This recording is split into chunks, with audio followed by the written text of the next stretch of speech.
books, and there was some money at the end of January that didn't get deposited until February. So we're a little under on our library charges income for the month.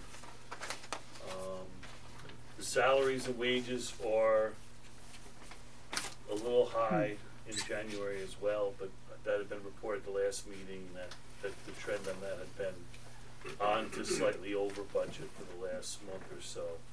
January was a 3 paycheck month. That's why the salaries and wages are so high there, $73,842. Because there's 2 months in the year where we have a third paycheck, because there's 26 for the whole year. The books, we recently made a payment to a fairly substantial payment to Baker and Taylor, and that got us caught up through most of December, but there's still some December and January bills out there that I'll be working on in the next week or so. But the same thing as last meeting. When all is said and done, the books are probably right on budget. Give or take a few dollars, but it's not going to end the year that dramatically under budget. They're just, Baker and Taylor is coming in at a faster pace than Audrey and I can keep up with. Nothing else really. There's been no unusual expenses in the last month. Everything else has more or less been on cue. We made the loan payment. As of this report, the loan was down to $370,649 at the end of January. February 2nd, we made the February payment. Balance is now $363,808. So we're almost at when we get down to 300, we'll be at the halfway point of the original amount. So it continues to go down. And we made the payment on a snow day, but I thought to get it paid as soon as we could to save on a little interest if we paid off sooner rather than later. But technically it's due on the 10th or something, but we usually paid on the 1st or the 2nd.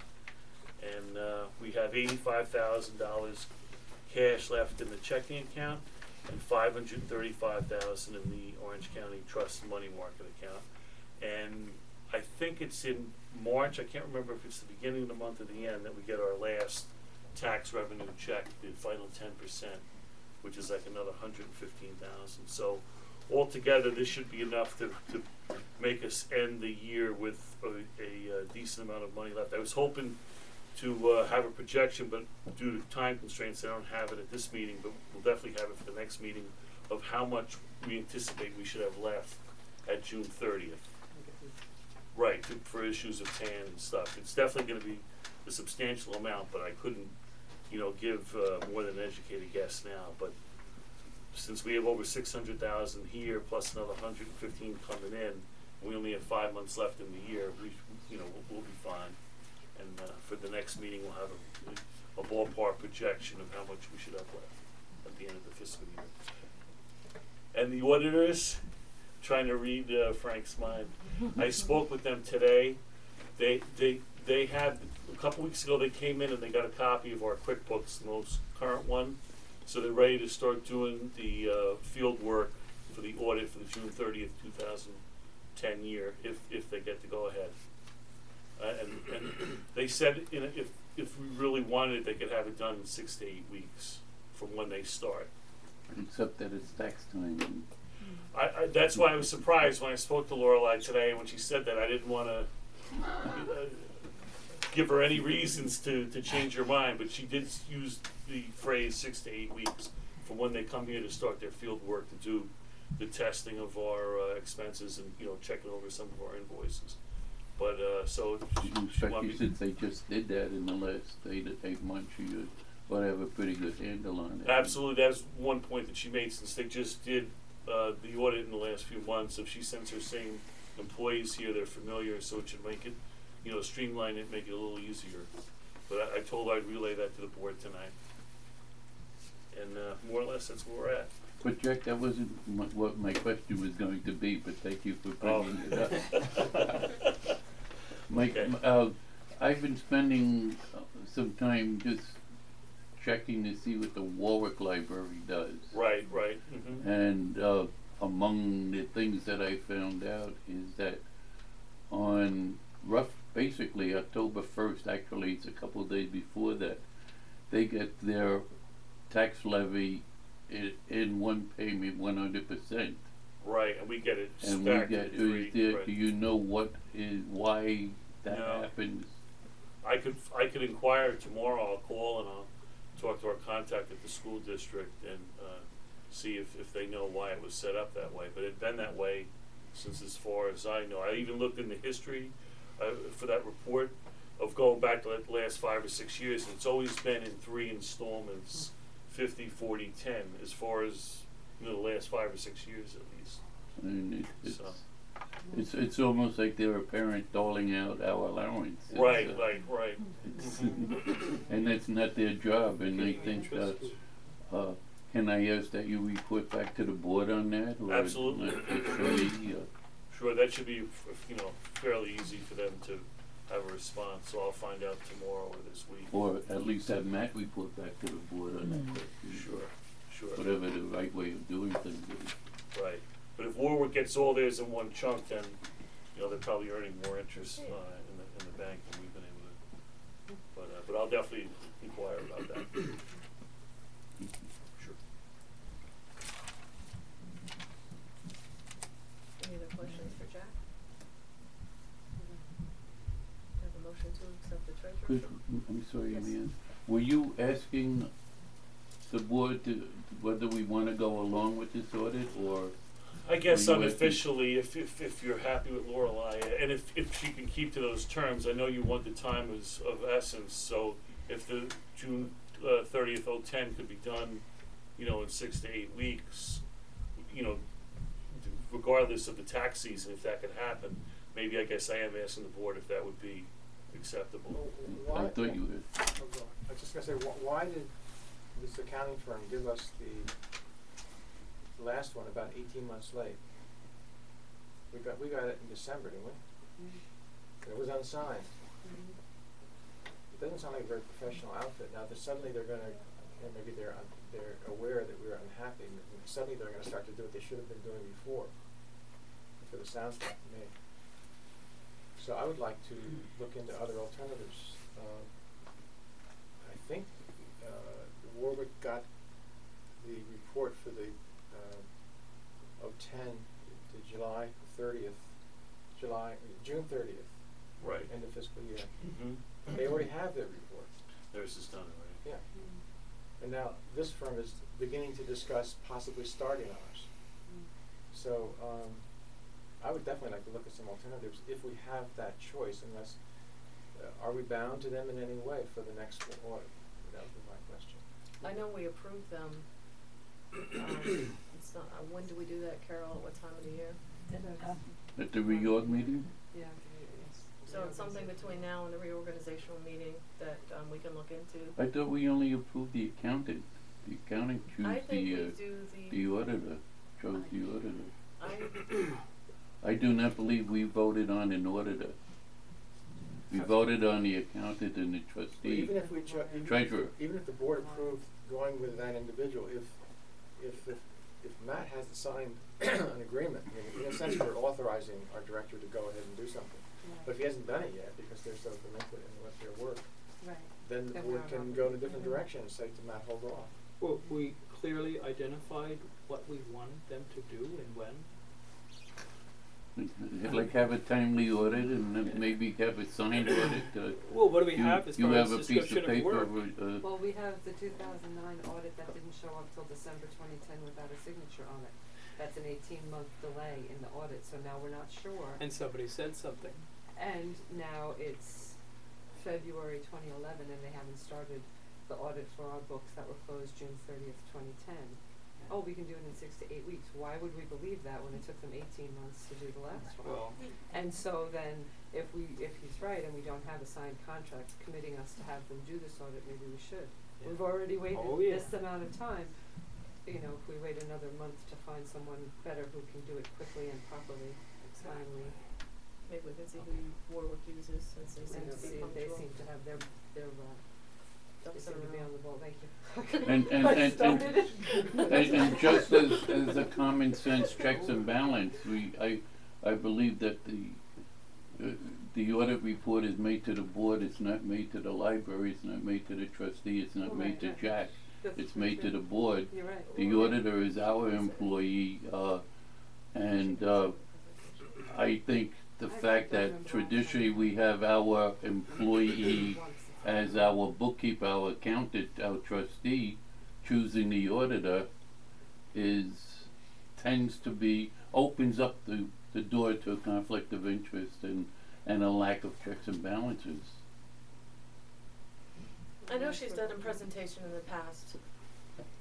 Lorelei has come in the firm and Isn't given that us all once a copies and asked us Right, if there's and any only once questions, a and everything quarter. was fine. But it's not, you know, I don't know if it's because she's asked or she just does it per contract. But in my time, I'd say 2 or 3 times for my term that I've seen her here. So it's something the board can absolutely think about, consider, and look into. If we Okay, can get right. a better, firm to do it in a timely manner. Has the unsigned report been signed? I think we did sign off on it 2 months ago. No, did she Did she sign sign off her on it? report? Not yet. Yes. Yes.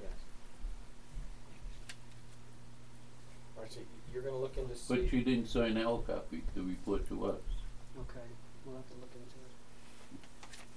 I mean, I can show it to you if you like. I believe it, We'll have to figure out what the reasoning is. If they're overburdened, maybe it's time to reconsider. Well, I think just the fact that it took them 18 months to, And the fact that the Audit over. report is dated July and it was and delivered we to didn't us get in it till December so it's after, outside. That's after right, it's very constant overpriced. almost daily prodding. Right. Jack got tired of hearing me and Yeah. every time I called he cringed. Yeah, I mean, is this one of those things where we're just doing business with them because the previous boards all did business with them? Is I'm that what we're thinking doing? that might be complacency, Yeah. breeds familiarity, and You're right, everybody and it's just gets we're comfortable. doing it this way, so let's just keep doing it this Mhm. way. And it's not acceptable. No, it's not, and it seems like it's dragging out longer and longer, so. So now that we have it, So why don't Yeah. we make a motion or something to postpone having the audit done until next meeting when we decide on a better, accountant one of you? Not a motion. Just a decision, okay, correct. So we have to make a decision. so That we will wanna put make us that on- decision. So the next meeting we'll decide, I'd like to and wait, between now and then, in the interim, we find out if we can disconnect ourselves, right. or See maybe if there's a contract or maybe what we're not connected. commitments we have, and see who Warwick's using, see if they're overburdened, or let's sit down with them and find out what they'll give us for how much and, you know, in a So timely you wanna manner. wait, wanna make the motion? Well, says she it's said not not a a motion, motion, it's just a board just a decision. discussion. That we'll just wait till the next meeting to decide on this, and who should we have look into it? Either Matt or Jack, whoever wants to. We'll both look into it, sure. And Jim, Yeah. Jim. Well, Frank is the one who did the research. Frank should be complimented for. No, He's you're right. already Yeah, sent me the absolutely name. should. No, That's I'm the not- name I'm that not- you said, that's Warwick's, Absolutely. he sent me No. an email Friday. What Okay. other libraries should we talk to, I mean, instead of just, I mean, Warwick's Well, happy One, with who they right. have, right, but we can't just go to one library, Right, should well, we? maybe they use the same, maybe Well, that's Warwick what I will mean, like, say, should we Chester make uses them them, Actually, Warwick the, uses them. Let's give the them a whole bunch of recommendation stuff that to we do. have from, You I'm got sorry, nothing to do tomorrow. the recommendation we have from Warwick is the same auditing firm that does our fire department in the village Oh, okay. in Goshen has worked for the library And doesn't now. and does Warwick and a couple other libraries. Okay, So, I mean, it's, yeah, I no. gave Jack the name, I don't have it, and No, that's Right, fine, I I'm have just it on saying, email upstairs. I'm just giving you no, the thank you. resume. And Warwick is a school district library, so they That have was the similar next laws question. that apply pertain. Only twice as big as us, though. Sorry, so you have the name. Yes. Matt will do the research and contact, and since that firm is already working with local Goshen and other libraries, it might be a viable source. Okay, okay. Sorry to get us off on a Did tangent on that. did I approve the treasurer's report? Yes, we Oh, did. good. Okay, director's report. Did Excuse me, you I get didn't, it? I didn't get the vote on the treasurer's report. It was Was it Jim Jim? and Tiffany, wasn't it? No, I didn't get any. Okay. Yeah, that was the minutes. Yeah. Alright, That was so do I minutes. have a I motion didn't to get a accept vote. it? I guess we got distracted. Mhm. Do I have a motion to accept the treasurer's reports? Anyone? Frank? Norma and Frank. Norma and Frank. All in favor? Aye. All opposed? Director's report. Director's report.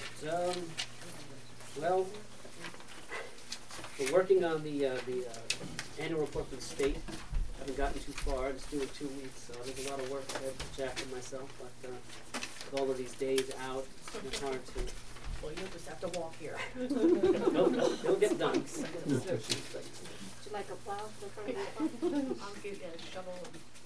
This is the report. I probably have said this a few times, so forgive me if I'm repeating myself, but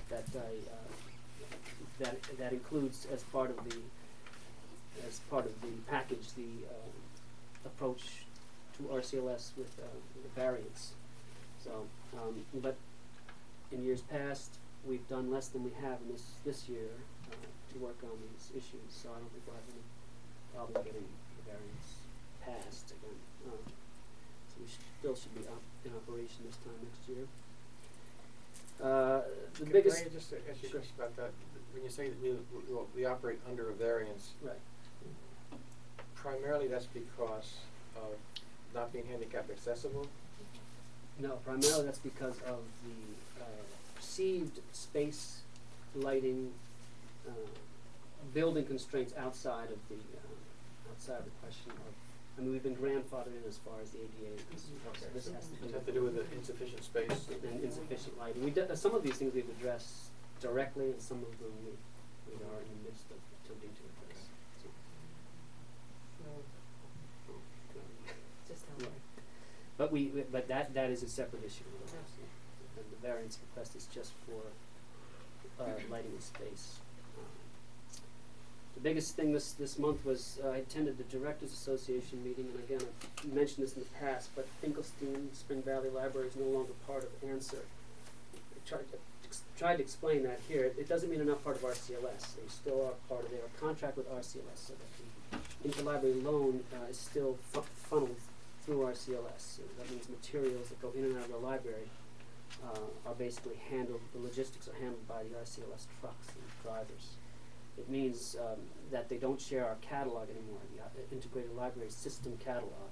So that what this means to the patron is that a patron at Finkelstein, or vice versa, a patron in the so-called ANSWER libraries, which is everybody but Finkelstein, don't share a catalog by which to place holds on items. They have to do it through a person, a librarian, through another catalog that sits on top of the RCLS catalog, which is called SEAL, Southeastern Library Association, which used to be basically for hospital libraries, special libraries, school districts. I mean, public libraries would utilize it, but it was kind of it was only when you couldn't find what you needed inside RCLS. It was sort of the next step out. And now they're going to get hit, obviously, with a lot more work, and it's more intensive because it means the librarian actually has to intervene, and clerical workers have to intervene as far as bringing the books in. So we haven't seen too much of an impact in Orange County. It's the Rockland County libraries that are going to take the brunt of that. As far as the finances are concerned, Robert Hubscher has counseled the library directors to anticipate a 10% increase in costs. We already have that built in, so we're okay at that line. It should be fine for ANSWER costs. Now, connected to this is the ANSWER libraries. Those libraries, other than Finkelstein, have now decided to also migrate to another ILS. Not the same one that Finkelstein migrated to. They did a lot of, they were actually amazing amount of research went into this over the year. Traveling to different libraries, I was part of it early on to look at the system that next door, Mid-Hudson, to look at their ILS, and this, as I say, this was a pretty extensive amount of research went into this, and they decided to go with a product called Symphony, which is actually a sister product of the one we have now, but better. I mean, it has some of the things that some of the bells and whistles that are lacking in the Horizon system. It's a little more expensive, but it's not going to blow any budgets. They tried to keep when they picked up the Horizon system, however many years ago. They, meaning the committee that decided, and then the directors that voted on this, were lambasted for choosing the most inexpensive one, instead of looking, at what the actual product boasted versus how much it cost. This time, turned out again, it happened to be the least expensive, but they, as far as I understand it, they made their decision without looking at the numbers first, without looking at prices. They just looked strictly at what it did, and it just so happened that it also was the best. And then there was some negotiations between RCLS, and they got the price down even further. So we'll see. They're gonna RCLS is setting up a training program, and Symphony people will also be coming directly to member libraries to help with training. It's supposed to actually be up and running. Keep your fingers crossed, but in December of next year. So that's sort of big news in RCLS land and in member libraries. Migrations can often be pretty intense. Hopefully they'll, this one won't be as bad as the last. I wasn't here for it. I just heard war stories from how difficult it was. So it's just a big endeavor. But you guys never see. The other big thing that was under discussion was the upcoming Advocacy Day in Albany. NYLA, New York State Library Association, every year assembles or organizes libraries throughout the state, librarians throughout the state to come and advocate for their libraries and library systems. This year, you probably read just fairly big cuts planned for libraries. What that generally means is the systems get hit the hardest, but we get hit, it trickles down because we have to support the systems. But Robert Hubscher is attempting to have 4 buses this year, which usually I think will be 3, so they're ratcheting it up. And this is open to anybody that's a library advocate, trustee. I was just talking to Michelle earlier about finding some people from here. I probably will be on the bus. I've never done it in the past, but one was going to do it. It's the year to do it. And so if you know any library champions or any of you are free, and it's March 1st, you can just email me and I'll give you some more information about it. It should be interesting. Yeah, obviously, like anything else, the more organized it is, the more effective it will be. So the earlier you start organizing, the better a campaign it will be.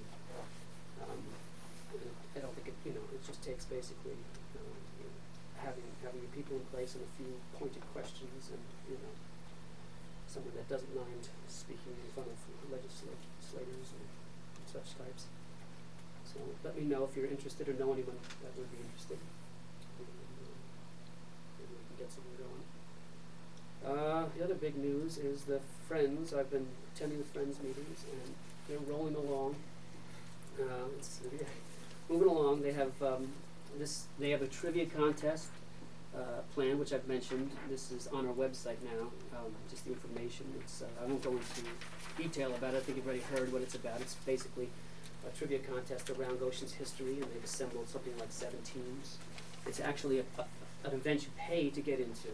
It's not a free thing. It's going to be over at the harness at the Racing Museum, and there's going to be food and door prizes, and it should be a fun evening.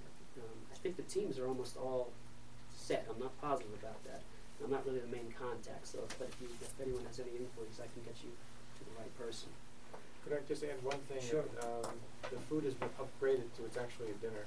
Okay, so no longer just finger food. It's dinner. And It's being donated too. Yes, it's all donated. We should go as a team. So beverages are donated also. It should be $25 a piece, but you're going to get a lot for your $25. It sounds like it's really coming together nicely. I think there's a team from the village board, the town board, Is it really? the Lions. The Lions, I know, yeah. DPW, Yeah, DPW, that's right. Chamber, the Restoration. I'm reading here, this isn't all. There will be some Shouldn't have said competition. anything. I don't believe it. You don't have a So those are fixed teams. Yes. Possibly part of the Lions. $25 is just to I'm an alt. be expected. Right. Okay. 18 years. Not long enough You to know drink everything, Mary. but That's right.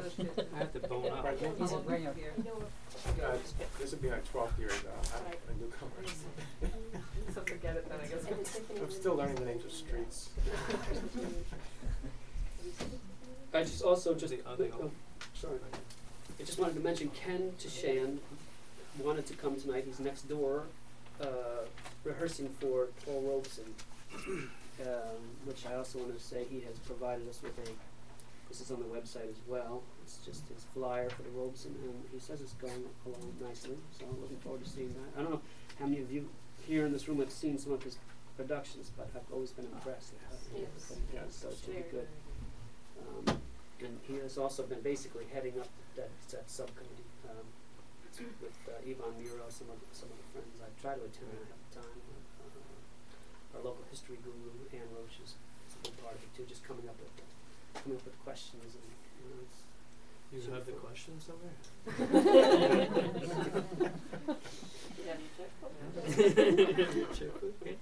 Yeah, let's see. Another big news. Actually today was the second time I went to the Healy building. The first time around I went with the department heads, Michelle and Eleanor. We got the grand tour with what's his name? Steve?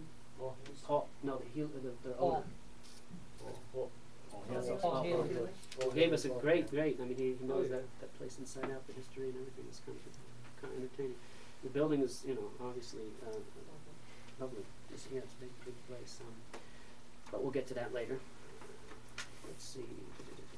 Yes, the museum passes. I don't know if you guys remember we had museum passes a while back, and everybody loved them. And of course, we had to snatch them away. The reason being, at the time that we decided to close down that project was because we were getting, not hate mail exactly, but we were having museums realizing that we were an agency and not a residence. And once they realized that, they were less inclined to give us that residence. It was fairly inexpensive, but to do it as an agency, it's depending on the museum, it can be prohibitive. We're looking back into it again. I personally think it's something that should be done, and I'm not just trying to slough this off, but on a system level, because I think if a system or two systems approach these museums, you'd have a lot more leverage than just little Goshen saying, can't we have a cheaper, rate? So I'm gonna talk to Robert about the possibility of somehow, because I know there are libraries doing it out there, and far be it for me to impugn anybody's ethics, but I have a feeling that they're probably doing it the way we were doing it, and then we kind of backed out of it. But Eleanor's been doing some work to try to at least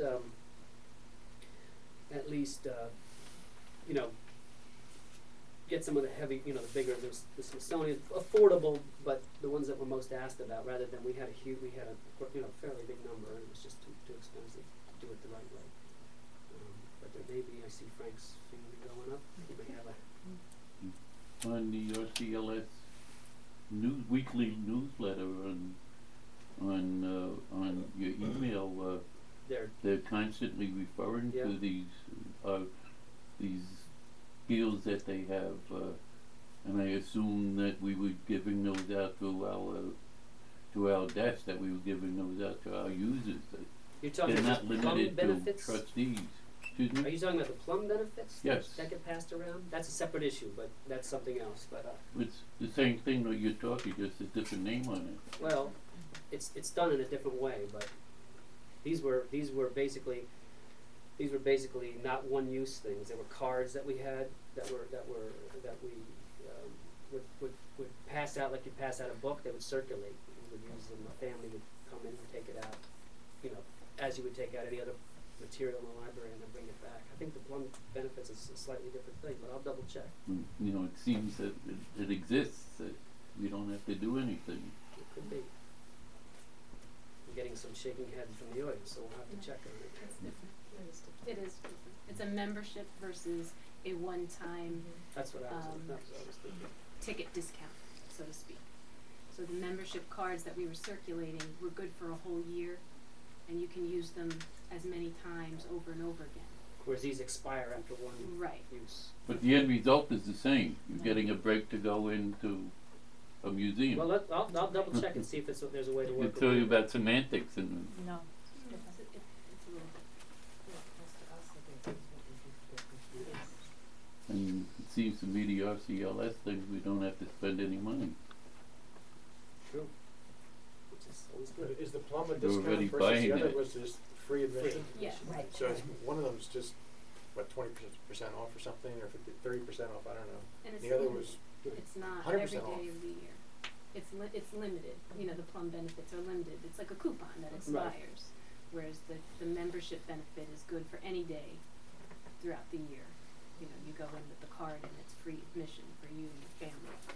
So, and it's not just off of one admission, it's off of a family, it's usually a family membership that we did have at one time.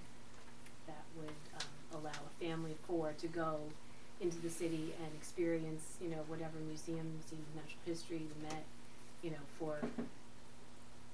as part of their, you know. It was a good deal. It was a very good deal, and that's why a lot of people miss it, is because, you know, it is so expensive to travel into the city and then to have to pay the museum fee on top, you know, that's why it was so popular with our families in Goshen. I have a raft of complaints about Yes, that taking it out is, of that. it was a very popular thing. And I believe that there has to be a way to organize this, you know, I mean, museums too, everybody's sort of hurting, I can't see why, you know, there's not a way to make it work for everybody, but maybe I'm just. They could make it up in their museum shops if they get people. Exactly, right, sure. And What was the cost? I'm sorry. it depended, you know, It they was were all different for different. each museum. Some of them were free, some of them, I mean, were Yeah, you basically just free, had it was, to you ask. know, what, $25 a year, and some of them were, you know, were hundreds. And then the way they do it for libraries, they would give out like basically sell you tickets, you know, and you tear the ticket off, and each ticket is $25 or whatever. Whereas this was just, you know, the card worked for everybody every time until someone said, wait a minute, you know, I've seen this person before. Whatever, they figured it out that people were doing this, and then they sent letters saying we no longer provide libraries with this service. This is for resident, you know, households only. So we'll have to look into it though. See. That's about it. The building, I don't think anything fell off the building. No. With the snow, nothing So that's what I'm saying, surprisingly. You didn't have any water in your office? You know, With that I ice fixed dam? that day. Oh, I went did out you? and Good knocked for the you. ice dams off. Yes. That was Yeah, the most that enjoyable part of my 4 day. foot, did you see it? In the back corner by his office, it was taller Yeah, than, two it of was them. taller than David. Yeah. It was terrible. And there was a bigger one It's down scary. the line. So Oh yeah, I didn't see It the was other 2 one. Davids. I know, it's like a sculpture. I'm glad you. I didn't even see it. I've been walking past it every day, and it was about to pull half the roof down. Yeah, it so. was. It was bad. No good. I'm glad we did. I think that's. Matt, I had a couple of questions more related to Eleanor and Michelle's reports, but you Okay. could probably answer them. Hopefully. Eleanor mentioned David is working on magazines in between. Is that the Architect? No. It's, That's David reference library. okay, David Reference is working on magazines. Some months ago, you implied that we had a theft problem with magazines. Do we still have that problem, or have we found a way to solve that? I I haven't heard did any. suggest that we do what other people do, is get involved with those long bars Right, that right, they right. attach to the magazines. And That's something I've seen that done with newspapers and other libraries, but magazines. Maybe that's something I can look into. I haven't heard them, but I wouldn't doubt that things are still, you know. I mean, the new ones, if I'm not mistaken, are kept behind the reference desk, so at least there's some oversight. He was weeding through, you know, older volumes in the back. That's so we don't know if we still have a theft problem. we don't know. Okay. You know. If we ever obviously, you know, I mean, it's interesting. This is the first library I've worked in, and I've worked in quite a number of them. Of all different sizes, and I've never seen a library. When I came here, I was shocked to see a library without a shouldn't say this here, the whole Goshen, without a security system in place, you know, without a. But as of tomorrow, we will have guards. and armed guards, Tasers. tasers and dogs. No, but that's something that we definitely. I mean, a while back, Eleanor had looked into. These things sometimes just fall by the wayside, but we were looking into getting a grant to have that put in. It's not something we have the room for. It doesn't take up a lot of room. It would take a lot to retrofit all the collection, but going forward, you know, it's not so big. The books come, you can get them actually, you know, with the sensors. You know, it doesn't. It's you know, you've seen it, you know, like a CVS thing, one of those. Right, You know, you you gotta walk scan through. Right. But that's definitely something we should look into. Maybe we should start, in anticipation of that, having the books that we ordered from this point on have it in, so that could So be that we that don't have to, right? It's not a bad within idea. a year or two, half the collection will be There won't be as much Up direction. to speed. Yeah, the schools have that, so I don't know if you wanna call and see what they use. Sensormatic is the big thing. Yeah. But yeah, we'll look into that. But Frank is right. You know, we don't, you know, short of someone going to saying, what happened to the newest Men's Health? And it's nowhere to be found. We don't know, you know. Do they have It'd be like options? the FAA and how we'll just scan everybody. Just till their skeleton. Well, there's different technologies too, right? The RFID. RFID that's the expensive one. That's, I mean, and it does some great things besides. But yeah, it affords you different. Right, right. You have to run with this, you can self-check. Yeah. What we should see what that costs, because maybe, again, if we're gonna go in the direction of trying to not have staff tied up with some of these things and, you know, possibly in a larger space using the same staff, not increasing our staff. Maybe we should see what that costs and start to get the books ready for that. We'll look into it, definitely. Ellen also stated that DVDs or tapes are dropping, audio books usage That's is probably dropping. partly because she's been aggressively weeding it as well. I mean, but it's also just the nature of the technology. More people get used to.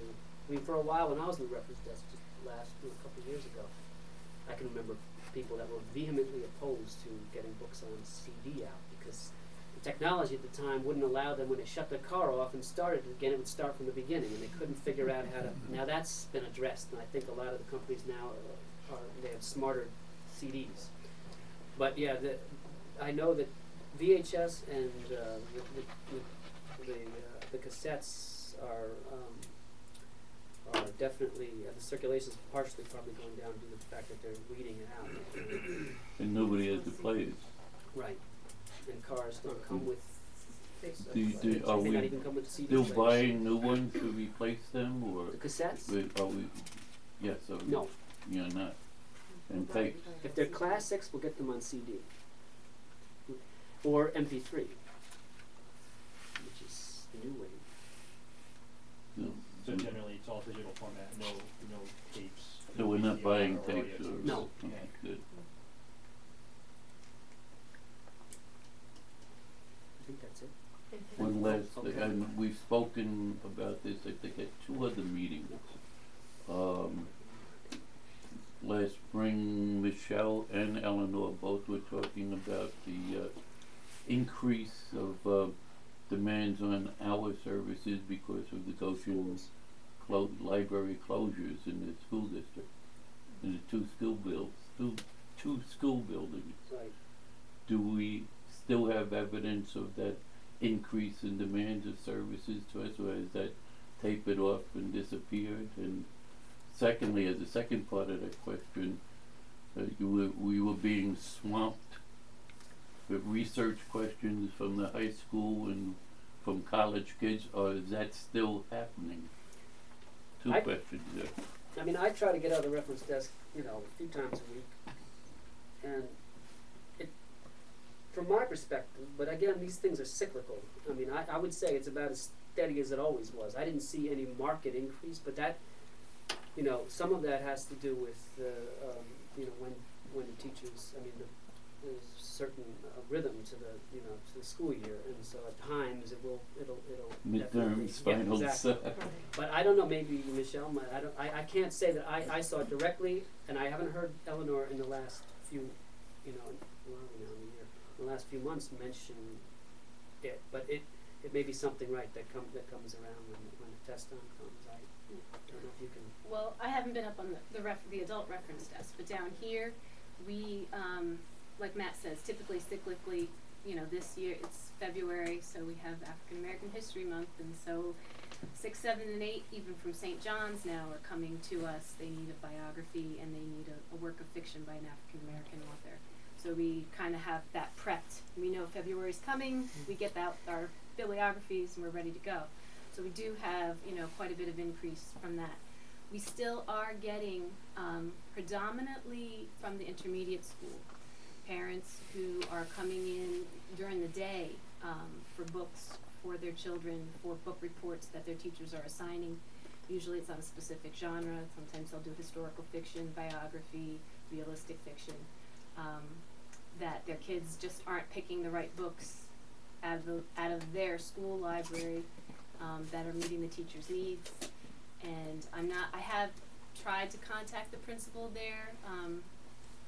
I know they usually do a literacy week coming up in the spring that our staff usually goes up and participates in and goes and reads to certain classrooms and things. The PTO president for the intermediate school was in asking for my help as far as developing a theme, because they didn't have a librarian up there to help them this year. So we kind of touched base with her about that. But so far I haven't had any direct contact with the principal and or any of the teachers. So I don't know what their library schedule is like in that, in 3, 4, and 5. In the Scotchtown schools, K1 and 2, they have regular library classes, and actually Sally Sapolsky, who's up on our circulation desk, is the aide in the room who is doing a valiant job keeping library classes running for those 3 grades. We were just up there in January doing our library cards for the first graders. That's typically when the first graders get their card is in January. And we do, we all go up there, Kitty and myself, and we talk to the kids, we read them the story, we show them all the different things that they can check out at the library, what they can take advantage of by getting a library card. It's great to hear some of their answers when you ask how, you know, how much do you think this is going to cost you? You know, they love answering that question. It's great. So, but they are all extremely excited about it, and so we get the cards rolling.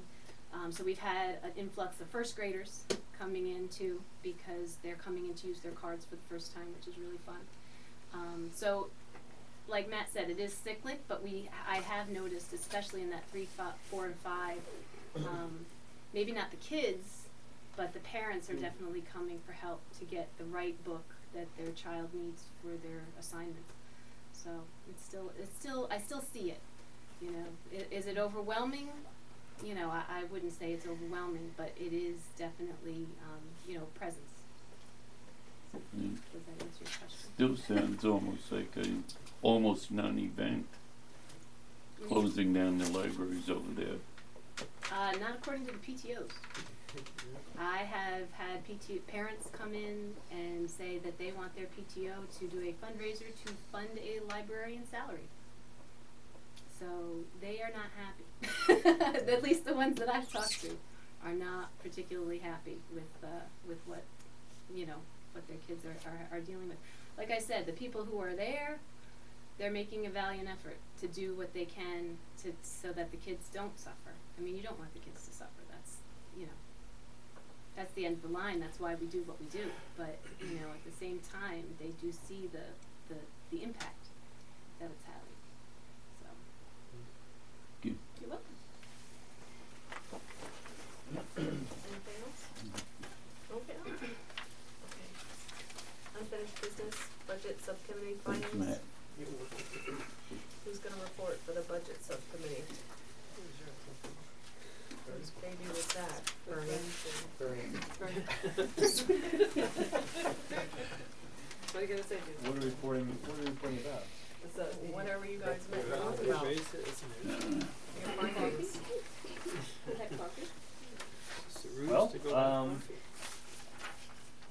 yeah, what do we, We're going to come up with the 2%. Let everybody else know. I don't know what you found out in talking to Miller.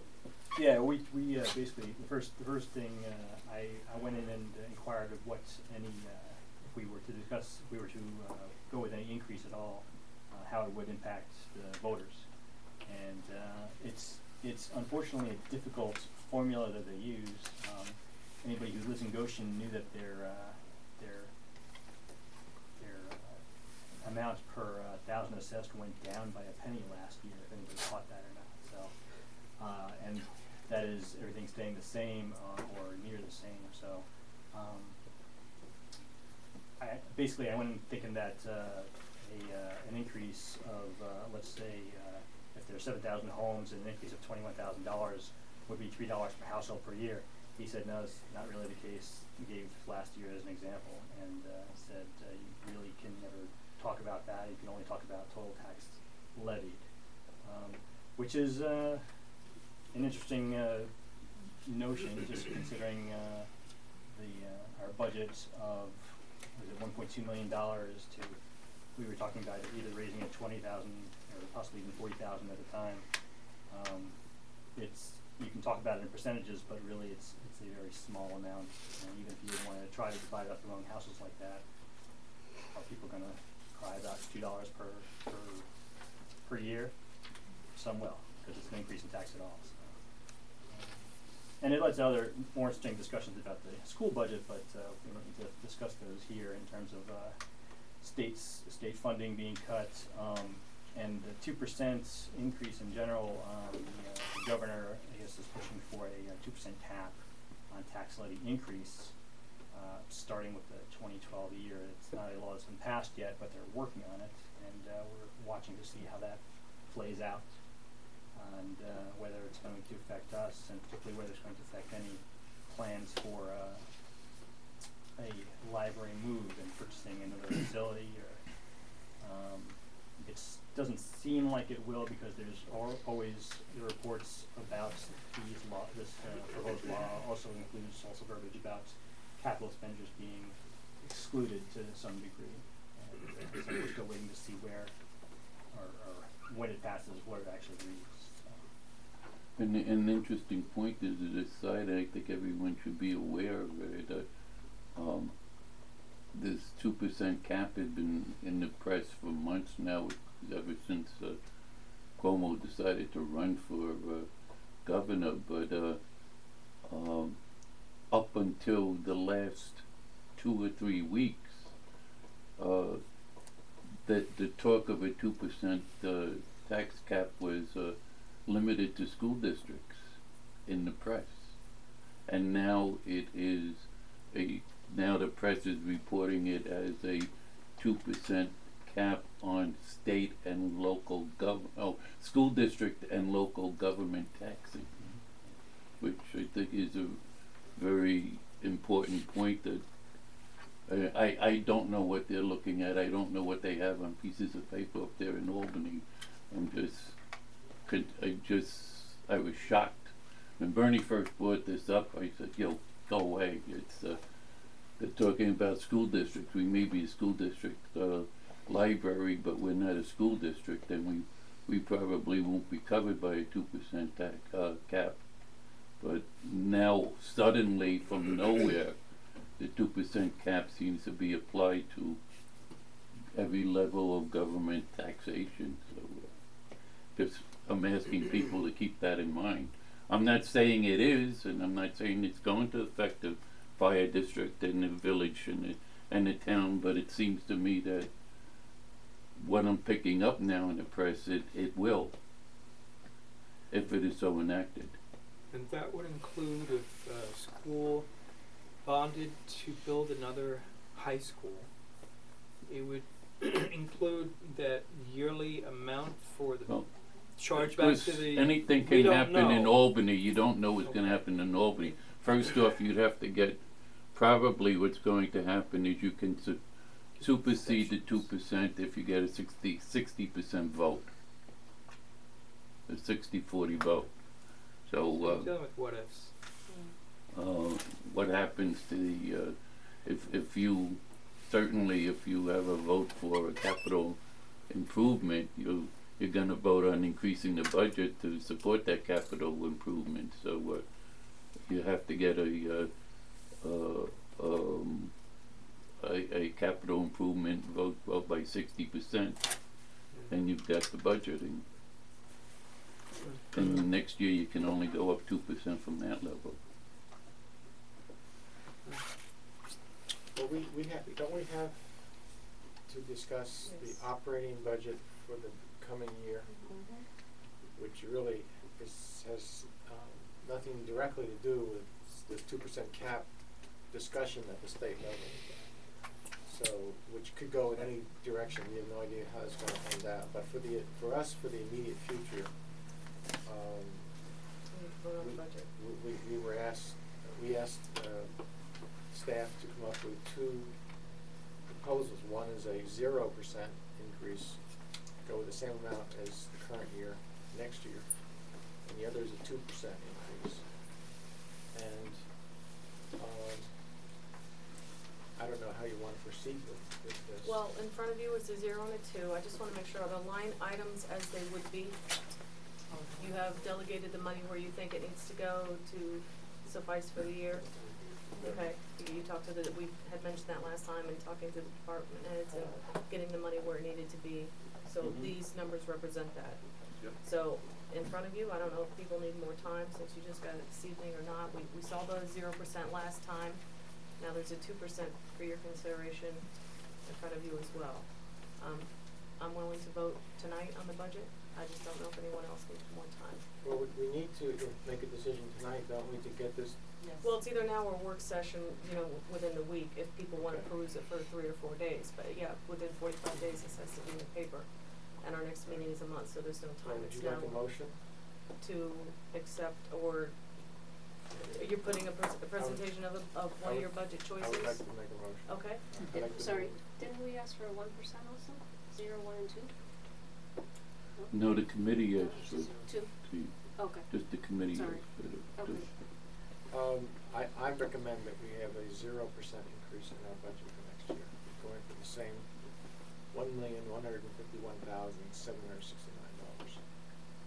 $1,151,769.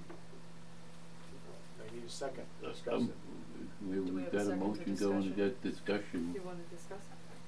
That's well, the in motion. case anyone has. We have to have a discussion, Yeah. so if you're gonna discuss it, before you can discuss it, you have to have a second. If no one's gonna second it, we won't even discuss it, that's the So, whole point. We Ellen's gonna restart. second the I'll second it. discussion Okay, on now we the, can discuss it. Discuss on the your putting donuts. the 0% budget.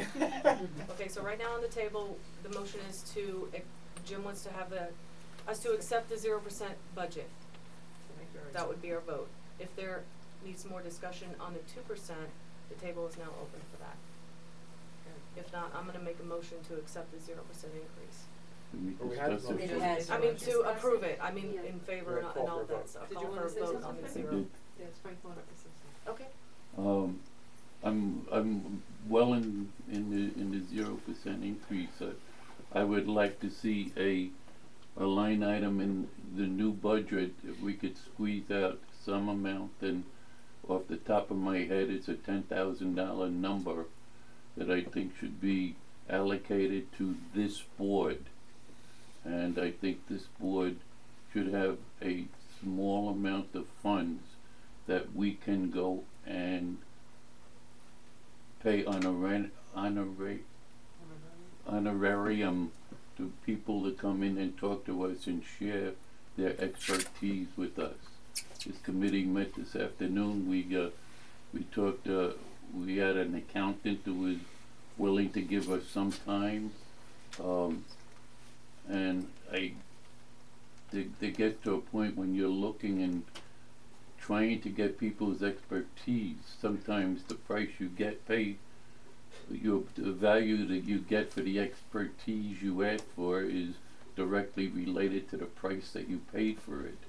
And there's enough free advice going around that you sometimes wonder what you're really getting. I just feel that we need some amount of money. We talked earlier this year about determining a value for these properties, the 2 properties that we own. We had to determine a value of a property that we were considering buying. A lump sum of money like that to be dedicated for board purposes. And I think we need that in our budget. Well, how is that different from professional? Well, the better question is, what is the professional services that's allotted on here? What is that expected to cover? I mean, is it legal entirely advice spoken from our for? lawyers, Legal or lawyer. if we have someone come in that we need, like an architect or a construction or something, That would be the in the category. line that would come out of. So that's the category you're talking about. The question would be, are there sufficient funds in that line to bring in some other people than we normally would bring in? Wait, Now, on the 0 And I- increase budget, you've cut that by Yeah. $16,000. That line. Well, what I'm trying to do here is, the fiscal year for 2011 is the one we're in right now, Yeah. Okay, that's showing 18, 885. and that's the same as Last for year, in the proposed right, and the budget. zero increase budget, I'm sorry, you're right, last Yeah, year's yeah, it was this is the same, 34,885. but we made a significant cut from, like, so 2 years ago, because I guess the lawyer, not the lawyer, the architect. Right, we weren't paying that There was some fee money anymore, for that, right, yeah. okay. That was part of it. The other thing was is that we moved Tertian, Ken, Ken Deshawn. he Right. was down in that. Where did we put Ken? He's in community It's all- development. He's under, Community program, development. community development. That's right. We discussed So it. how are we doing in that line right now? Community The same as development, building. Yeah. 18,600. How are So I we mean, doing in the current actual- fiscal year, how much Oh, have we okay. spent? In the actual treasurer's report. It's a little bit over budget, 3,000 over. But he had a lot of his programs stacked early in the year. Not, And we've got another Professional audit to services? pay for. Wait, Ken, you mean, Jim? no, or- professional services. Oh, okay. We're a little bit under budget, 451 under budget. So do Did we pay for this last audit? The one that we just got in So December. we never we Yeah, paid. got that's all into- paid. Yeah, that one's done. We don't owe them any Always. money. No, we don't owe them any money. So do we have any large expected Always. professional services budget? Always. That's coming in? The architect. No, none that I'm You aware want of. it already. Well, The next- next audit, whatever the next audit's gonna That also includes the appraiser is in there already. be. Okay. There's So a little we- wiggle we'll- room in there, but We will still not have a to pay lot. for the architect and Okay. pay Paul whatever we owe him for today, and then we will have to pay for whatever audit, whoever we decide to pay, whoever we decide to hire to do the 2010 audit. Right, right.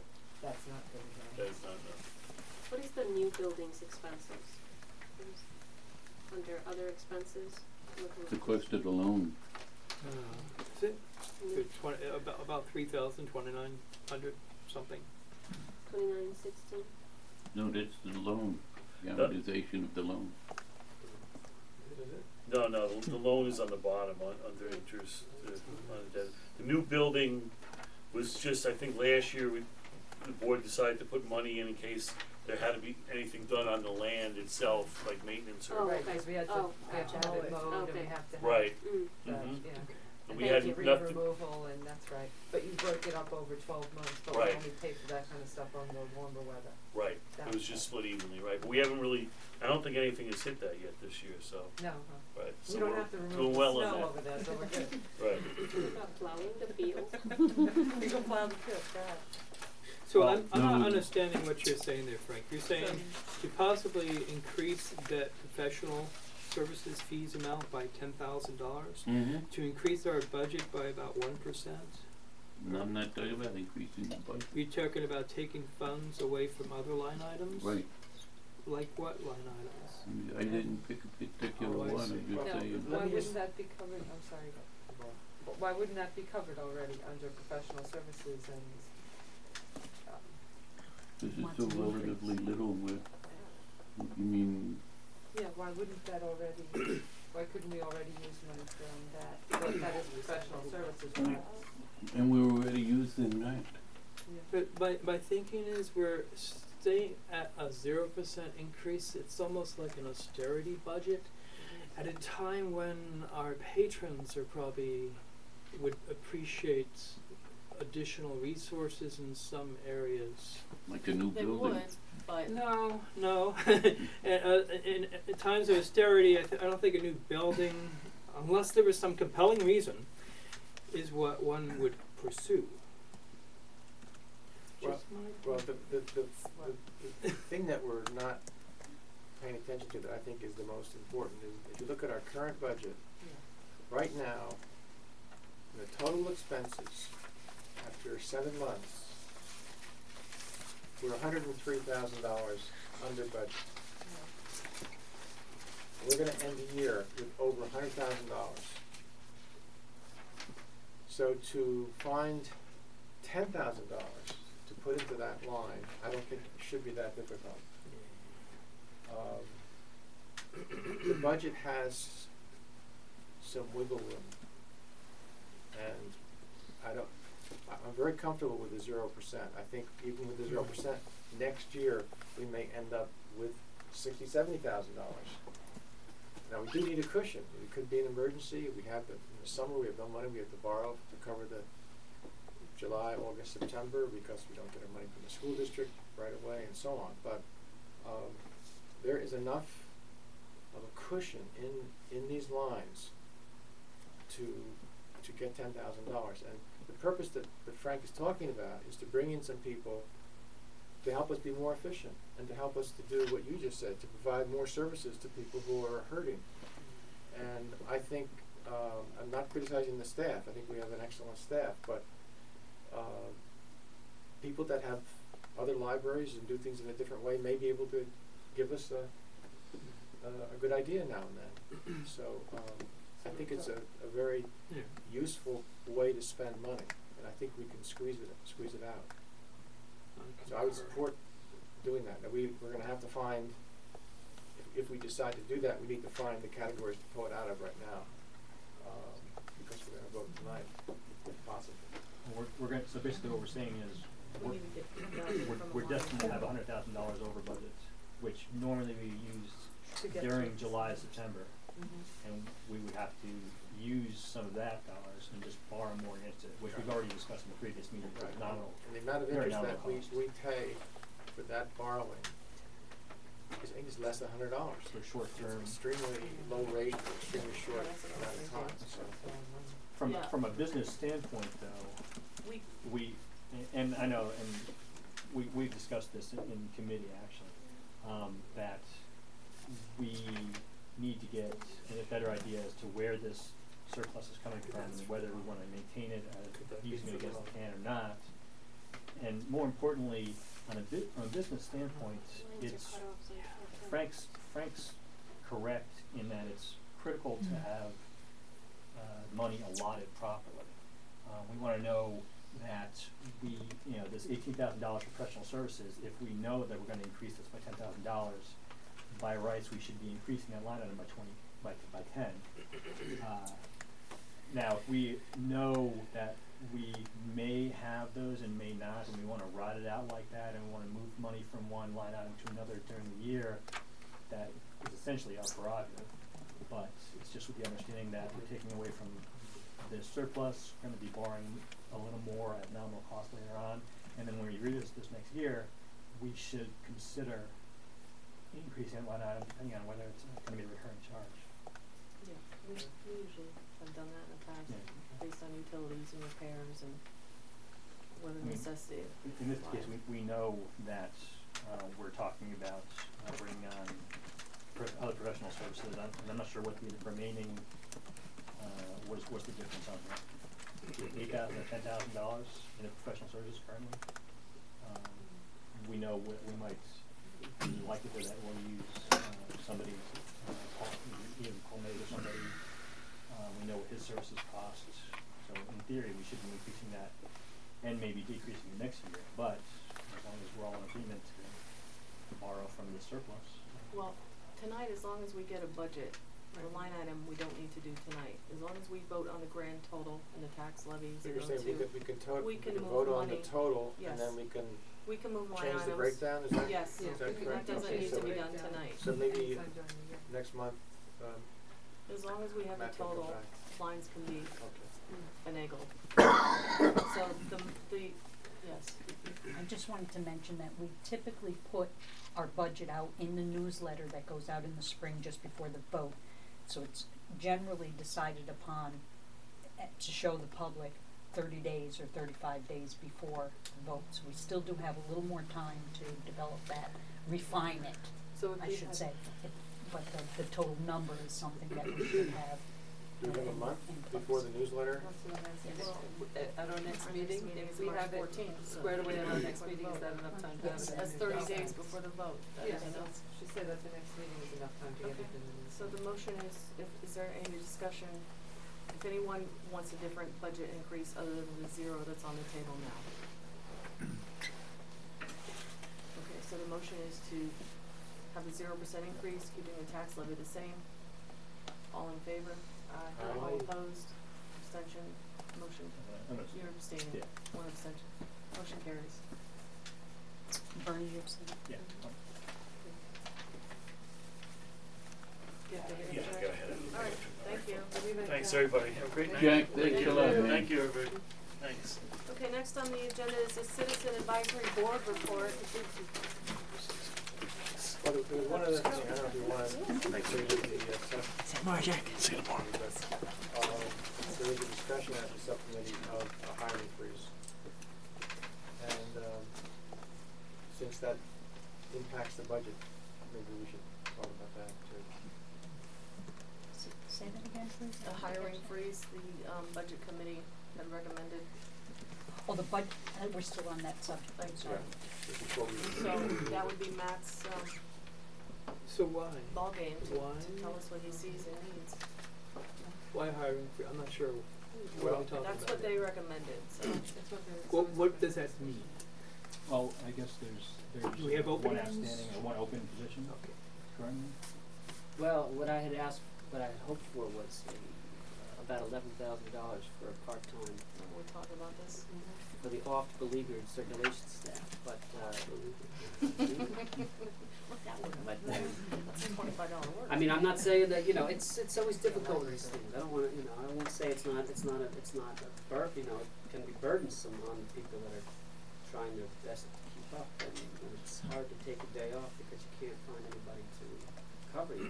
It's, you know, I mean, and I don't wanna sound like a whiner either. I mean, I'm in a very different position than the staff members, you know, in certain ways. I mean, I'm sort of, this is my home, or, you know, this is, you know what I mean, like sometimes.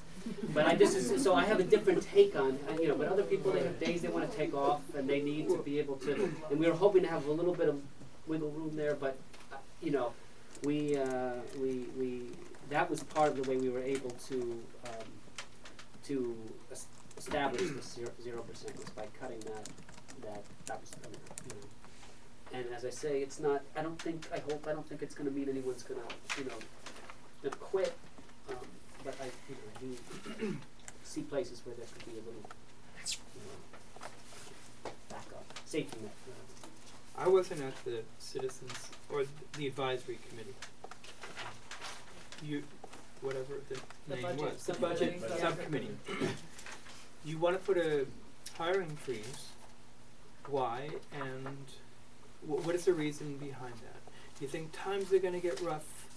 Certainly there was a reason. You discussed it. I would like to know the reason. I think the feeling that we had was that if you look at the school district and other entities, but the school district is the best example, they're going to be laying off an incredible number of people. We just think that everyone has to kind of do their part, and I don't have the feeling, based upon my casual observations, that a hiring freeze is going to cause a major problem here in the library. I think it's the kind of thing where if there is a major issue down the road, Matt to come back to us and say, look, we have a hiring freeze, but I'd like to have permission to do such and such because we have a situation. But I just think that the message that we should be sending to the community is, you know, they look at the total tax bill, we're a small part of it, but we're doing our part, we're doing the best we can. The employees here have a salary scale, they have, was it 2% increase? I think we gave them in addition to the steps that they have security, they have, you know, pension benefits, medical benefits. I just think we should do some reasonable belt tightening, and I think having a hiring freeze for the foreseeable future is a reasonable step. So. Doesn't a 0% increase in the budget show that we're doing our part? And isn't it that if they do lay off, as they got rid of librarians last year, wouldn't our services be required more so? And not just that, No. the one part-timer you're asking for doesn't get benefits or pension or, Why so, constrain our just that, services? for that one individual, I don't see a problem with it. I see your point, so, but if we're already at, optimum staff and we lose somebody, do we not replace them? Is that what you're suggesting? I would like to not just automatically replace someone, which is what you currently right now. If someone leaves, Matt has the authority, because of the budget is set up, to replace the person. He could replace the person the next day. Right. I would like to look at that very carefully when that time comes. And the way to do that is to have a freeze and then have come to us on a Come case for by each case basis, individual. yeah. Okay. I just wanna mention, we've been very, you know, I mean, without comparing us to anyone else, or, we actually run this place pretty economically, I think. When Michelle's sitting here, here's an example of a position that used to be full-time, 35 hours. She does her job in 24 hours, but used to be done in 35, Yeah, approximately. Likewise, definitely under. where we used to have a librarian at the circulation, head of circulation, and librarians don't come cheap. We now have a clerk in that position. Because I didn't feel like a librarian necessarily would want to stay in that position, because they go to school to basically be, you know, working as a reference and working with books and working with materials, and then suddenly they're just sitting back there being yelled at for 10-cent fines, and they say, forget this. Likewise with the assistant director is full-time and part-time hours. I'm not necessarily contending with what you're saying. I'm just saying, just for the record, you know, it's there's ways we have tried to kind of trim and make things as lean and still get what we need to get done. And I know, you know, for a fact that means often there are people in this very room that work at home, you know, and that never think to bill us for, you know, that are worse for their, but I mean, it's a testament to their dedication. So that's all. I just for the record, you know, that's partly the reason we can do what we do. We're very loyal and very hardworking, you know, people doing it. I just don't want to. There's a good phrase for this that now eludes me. I don't want to take advantage of their. A better phrase, but take advantage of their Overburden. Yes, thank you. Their devotion. What, I'm sorry, why can't we, instead of, you know, not having a hiring freeze, because I don't think we wanna tie mass hands. And suppose somebody came down with an illness that they needed to be out, and that person they needed someone to fill that position. And I think we should leave it at Matt's discretion, and then Well, come Matt to us has and a number say, of part-time people whose hours he could increase currently, right? So he, in other words, it's not that he doesn't have lots of people. How many people do we have altogether, full-time, part-time? Full-time was 33 last 7 number. or 8, and a whole slew of part-time. So he can always use those part-time. Some of them are very. The last Right. numbers Not all were interchangeable. 34 employees with 8 full-timers for the But you're last talking about some number. of those people are They're not interchangeable. 8 hours, you know, a pay period every 2 weeks. So they're, I'm sorry, you what? many of those people are very part-time. They're almost, I would call them substitutes. I mean, they're just on the verge of being substitutes. But because of the way civil service works, they have to be considered part-time. Otherwise, the civil service will be breathing down your neck pretty quick if they see you giving regular hours over a stretch of time. So sometimes what we call part-time isn't what you might think of when you say part-time. It's somebody that's pulled in very occasionally, or may have, you know, just a few hours a week. The core, I would say, would probably be, you know, 6 or 7 full-time people, and then maybe another, and this is off the top of my head, but another 10, you know, part-timers that are more regularly scheduled for 19 hours a week. And the old library. No, civil service sets it up in such a way that if you have what you call a part-timer, they have to be beneath 19 hours, whether they're librarians, clerks, or anything, it doesn't matter. If you call them a part-timer, they have to be less than 19 hours. Full-timers are over 19 hours. Substitutes cannot have a regular schedule. So when you look at that list, you're seeing full-timers, part-timers, and a bunch of people that are almost substitutes. They're just there for emergencies, or they have maybe, as I say, you know, a few hours a week.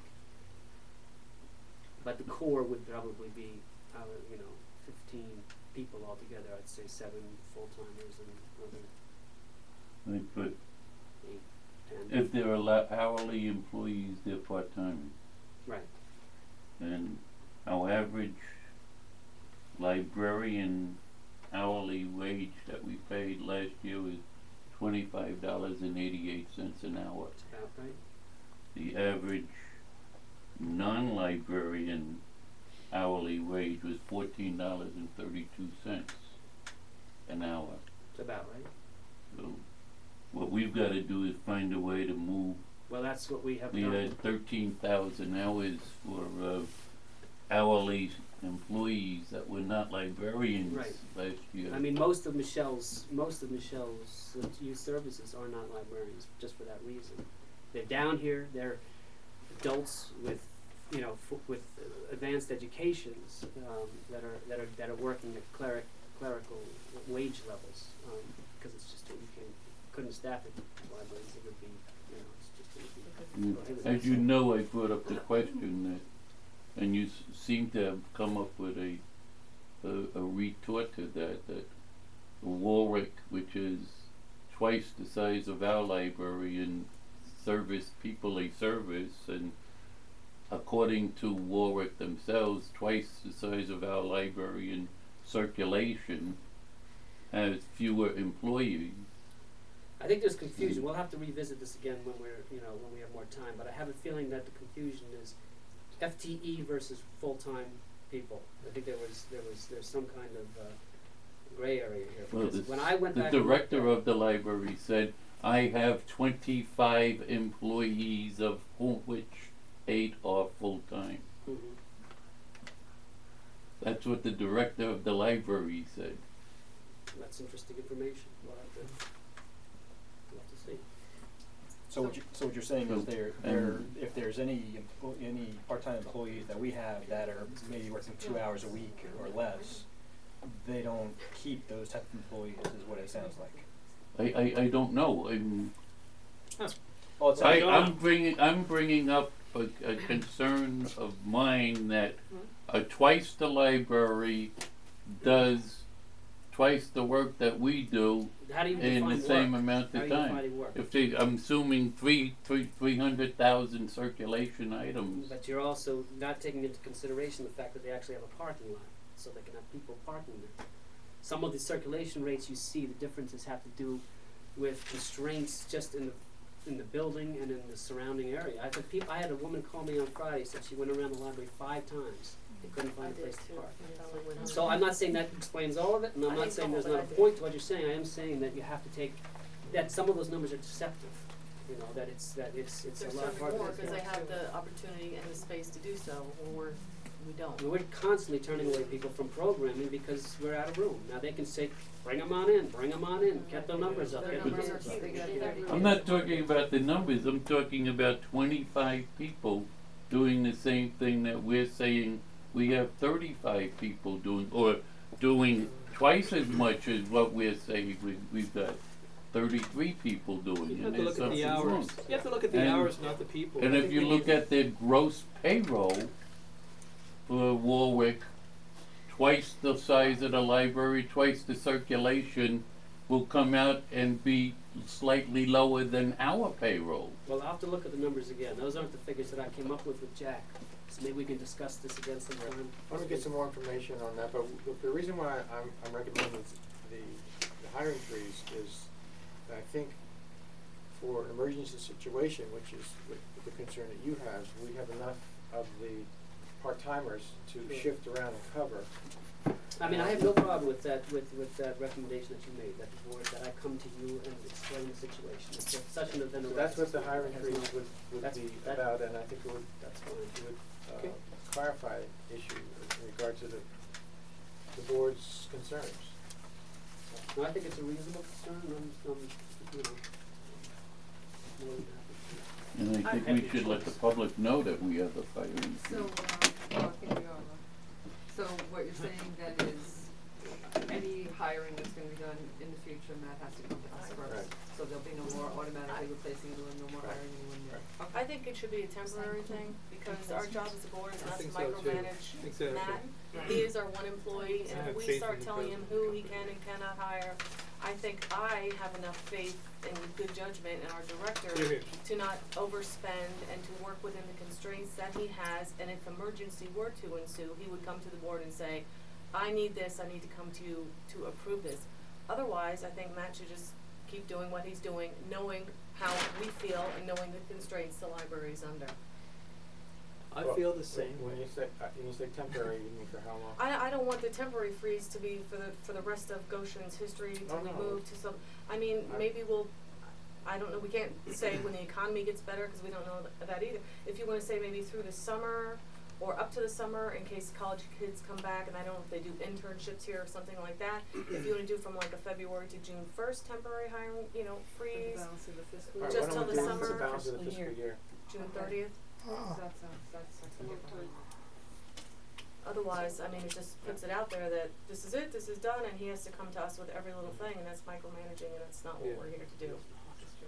This June 30th, 2011. Yes, Yes, that would be the end of this fiscal year, and it's, that's my 2 cents. I mean, part of the reason that it gets complicated in a building like this, or in a library or in a school, is that certain people have to be on a desk, certain people don't. So there are certain. It depends. I mean, when I think of the personnel, I don't think of people.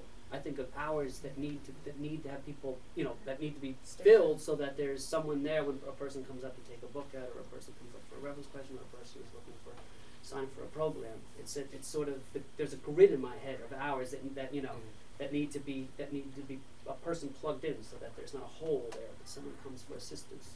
So It's an Excel thing in your brain. I don't really think in terms of hiring people. You know, in fact, every time when someone's out, I'm just thinking about how are we going to get those hours filled so that when patron Q comes in the building with somebody there to serve them. You know, I mean, there are times where, for instance, in the office where you can make do with someone out for months, and just we can get by, and it's hectic and it's bad, but it's not the same thing as losing someone on a public desk where you really have to have Presence. Have you had any consideration, just in terms of that, or in terms of people being out, that we should cut back library hours? I mean, have you, as director, ever considered? cutting. Yeah, just cutting well, hours. geez. You mean closing at The 6 only way instead we're of 8? gonna, yeah. We've done that. Didn't We work used out to be too open well. till 9 for a few nights, and that was cut back to 8. Yeah, And I mean, Cut back we've Friday discussed and it. Saturday. yeah, That's I was just right. gonna We say, have. that's your part.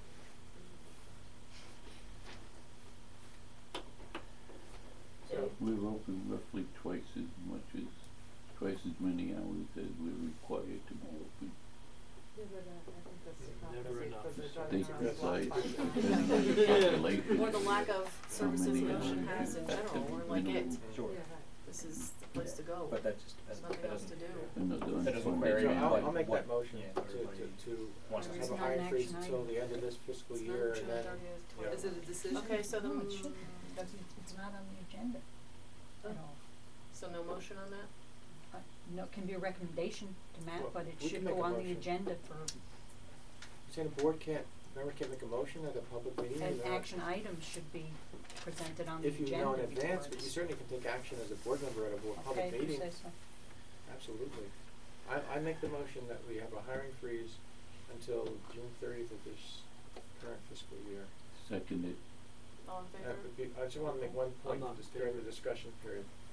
I don't see this as micromanaging. I see it as macro managing.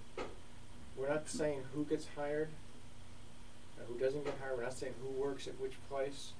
Those are all professional decisions. What we're saying is that looking at the overall budget and the overall situation, we're talking about spending money possibly to get some professional services regarding new building, new facilities.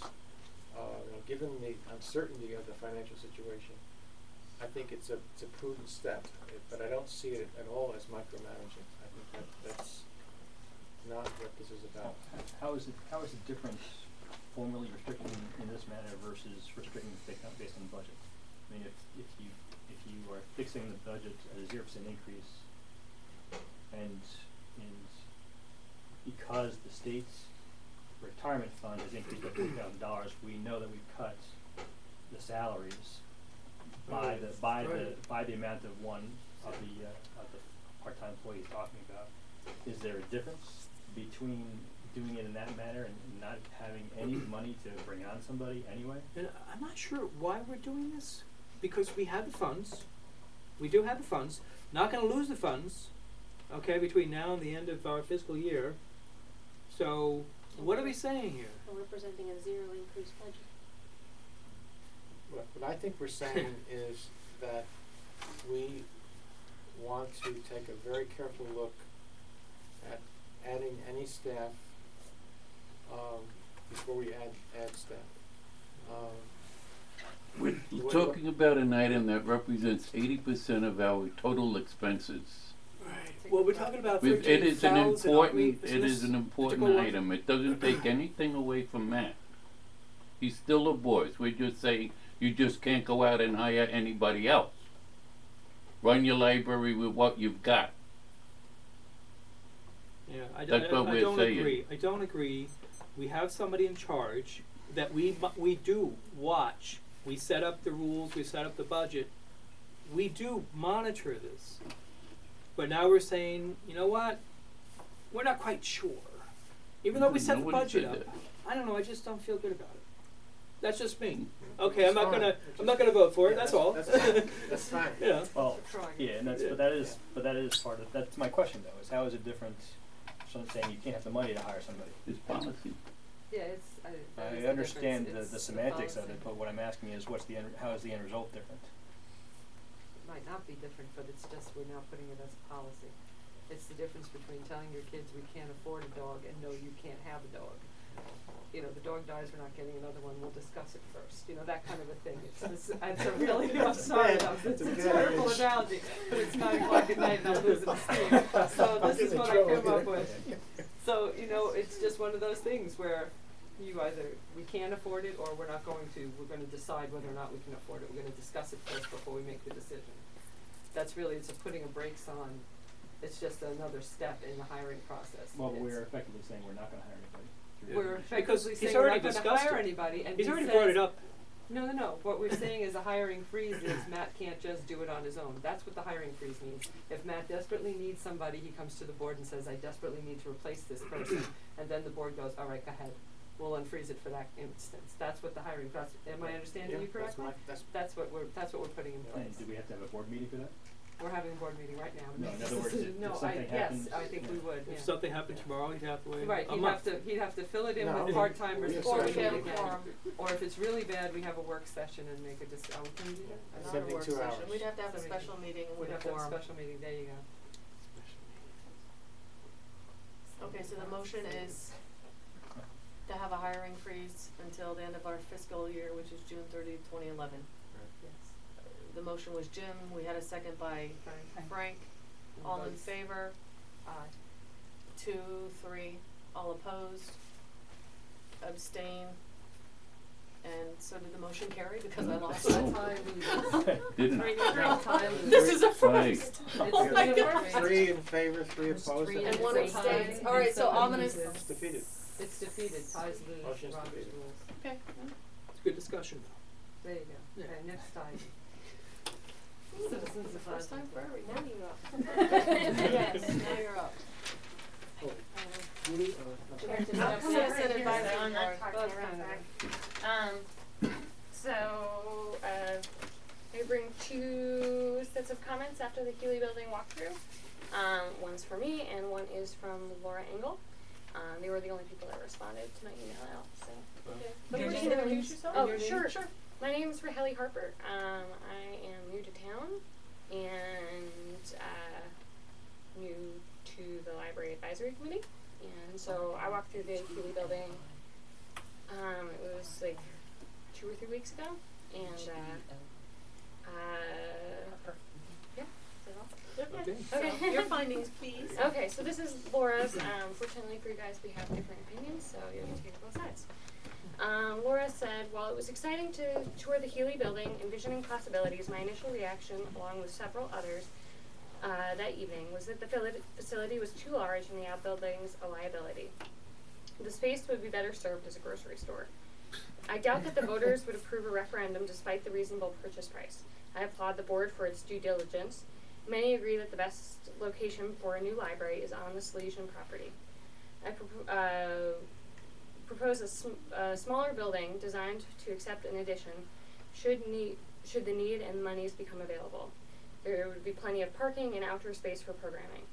A library in a park-like setting could be truly the keystone of the Salesian property in the village.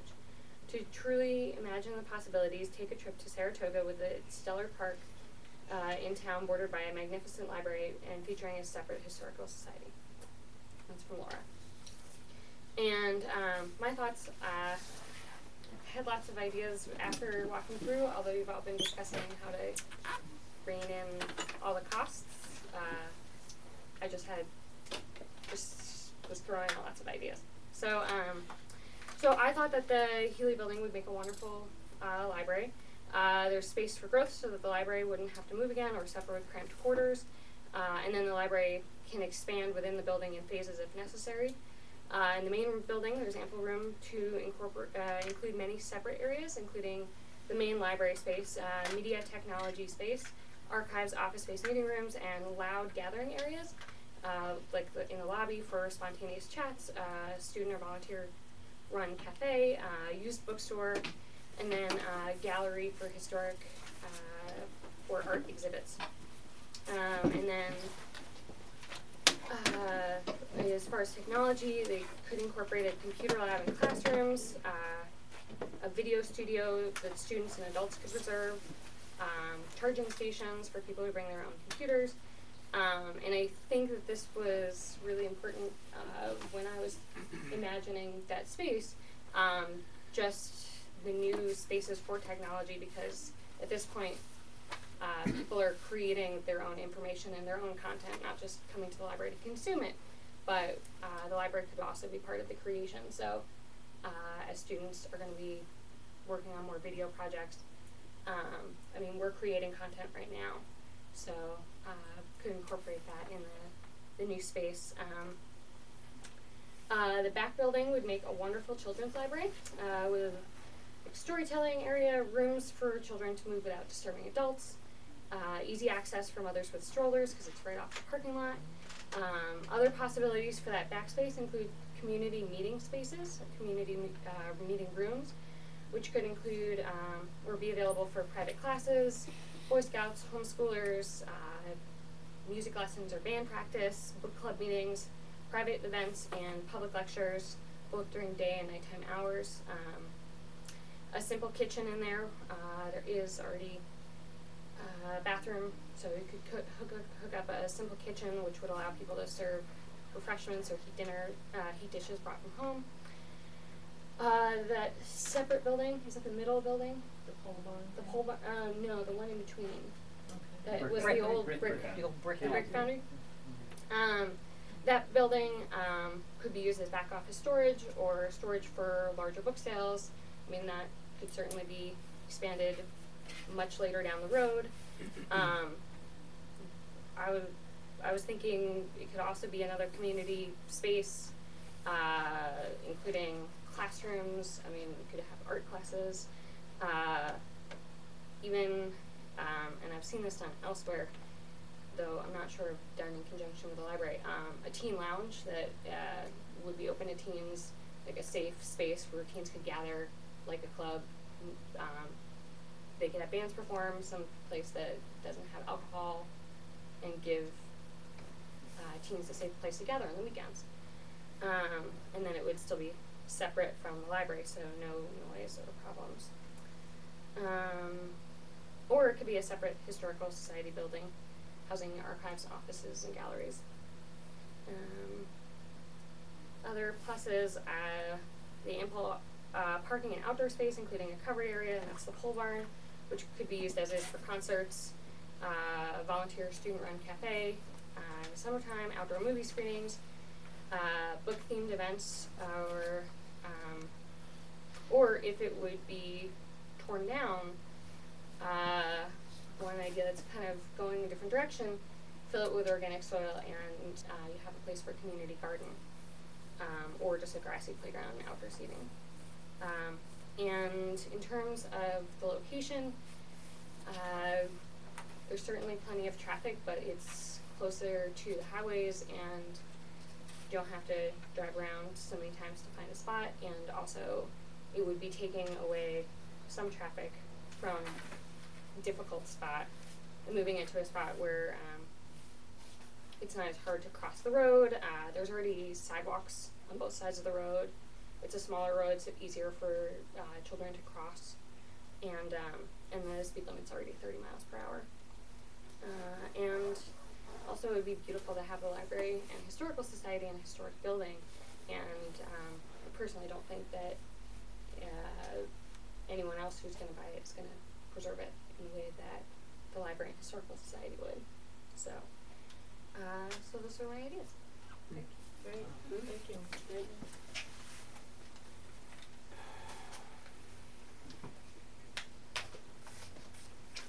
Next on the agenda is the Healy property discussion. How was the walkthrough? We walked through with Paul Mays today, and he said it's a good, viable option for a library.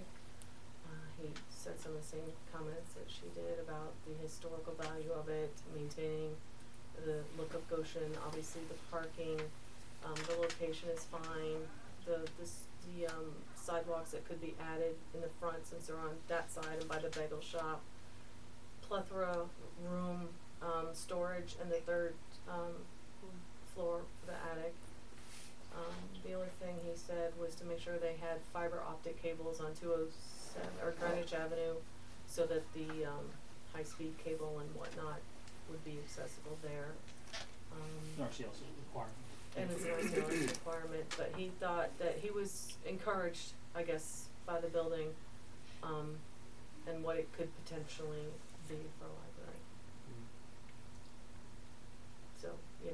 So, and then, it's up to us again. He gave us his proposal at our last meeting that you guys looked at, and instead of being the other building, it would now be the Healy building and the Salesian, to do a site comparison.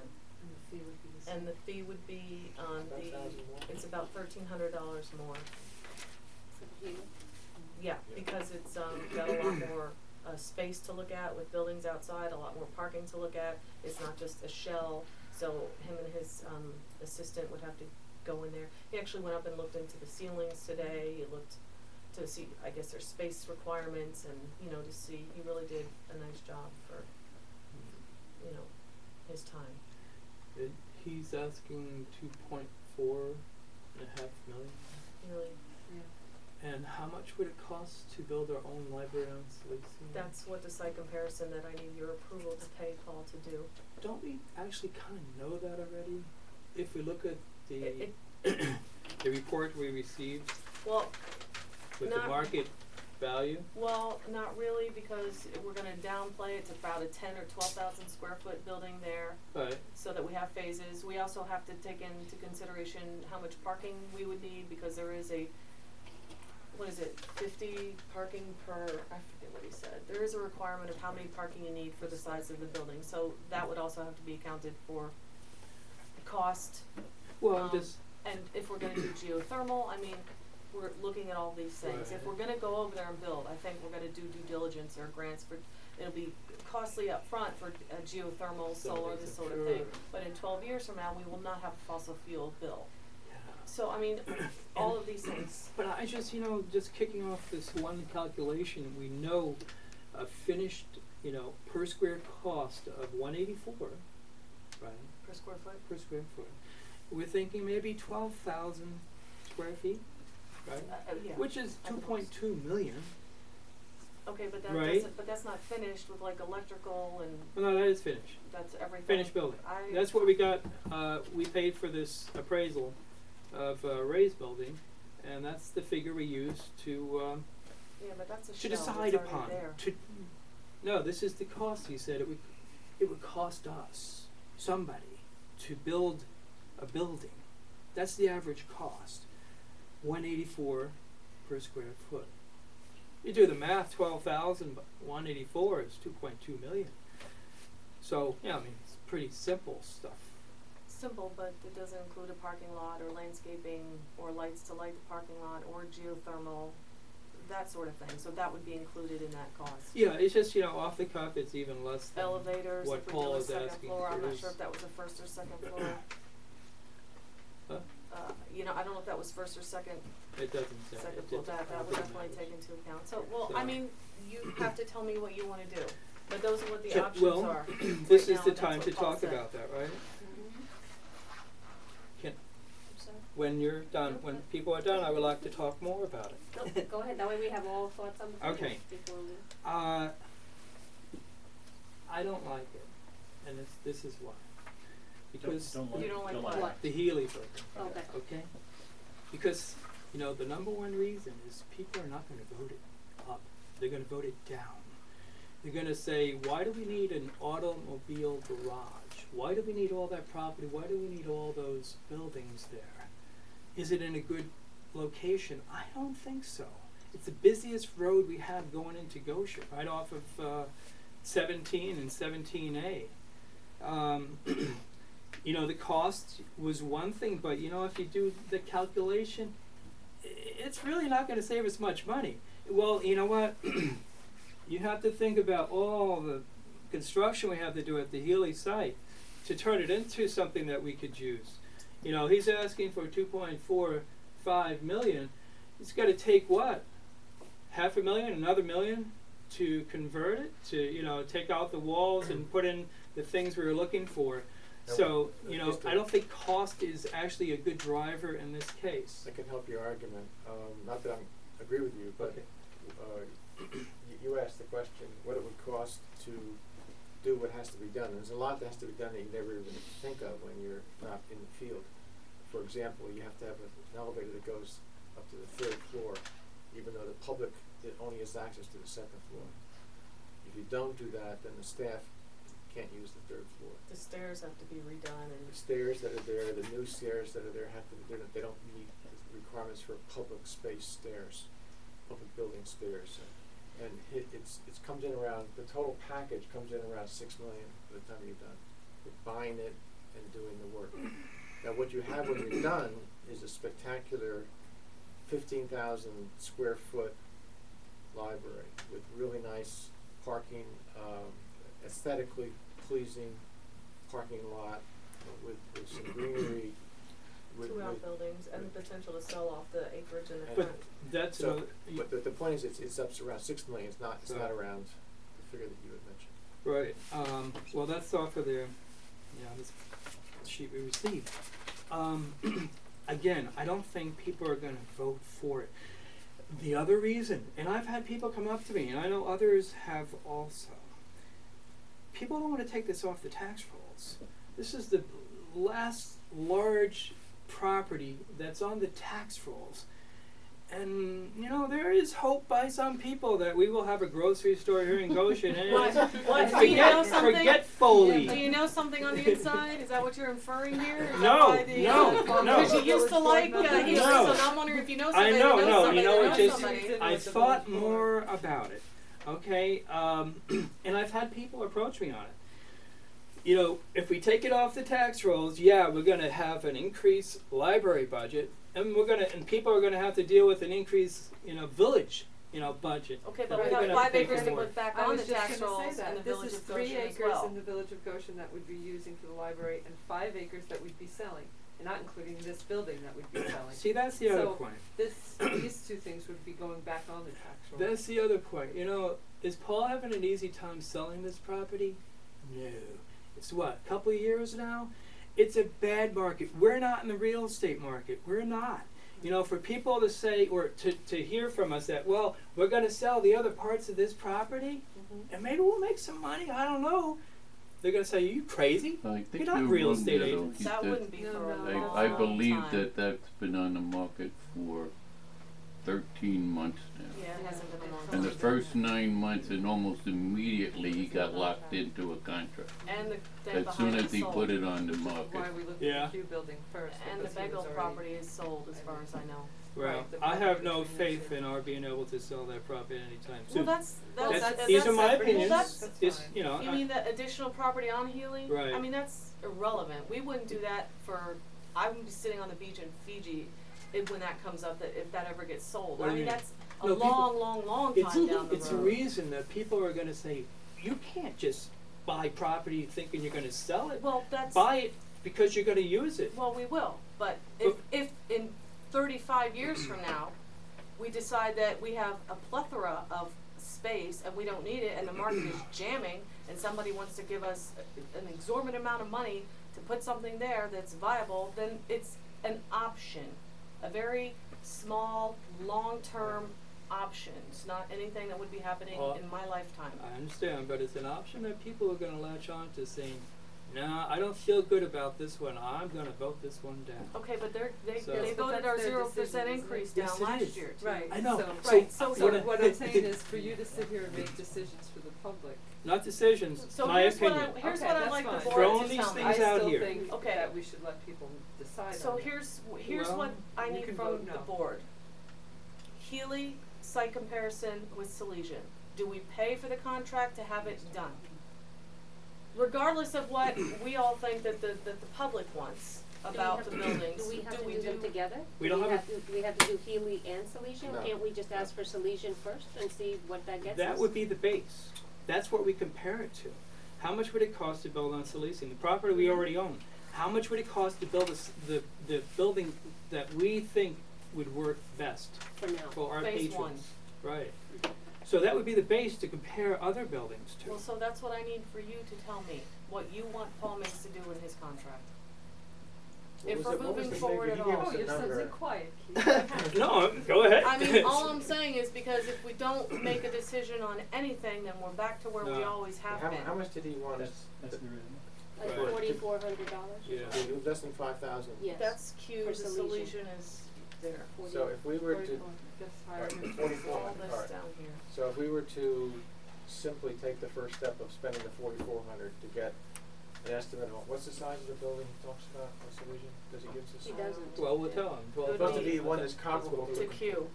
so it's 13,000 square foot building, which is What, supposed to be comparable. yeah, Finished what would it 12,000. cost, you know, from Right, soup that's to our nuts? base to compare other buildings to. Eco-friendly. And Eco-friendly. geothermal, because if we're doing it, we're Yeah, doing it because you right. do geothermal. And again, Definitely. with the understanding that it would be a building that we could add on to later on if Oh, the yes. need arises, Mhm. you know, 30, 40 phase years from now. when we're all That's right. in And Fiji. if we're doing that, In do we Fiji. spend the taxpayers' money, for more of the taxpayers' money and have them look at the George property? Let's see that number that he was talking Oh, Well, we think we don't look at What was any it? I don't see properties yet till we have a $4,400. base. And the thing is, you know, Which number? having a base, maybe it's gonna be 3 million to build at Salesian. Well, we know it's gonna cost 6 million to do Healy. We have, you know, Yeah, yeah, yeah. right? Well, So voters are not gonna go for the 6 million.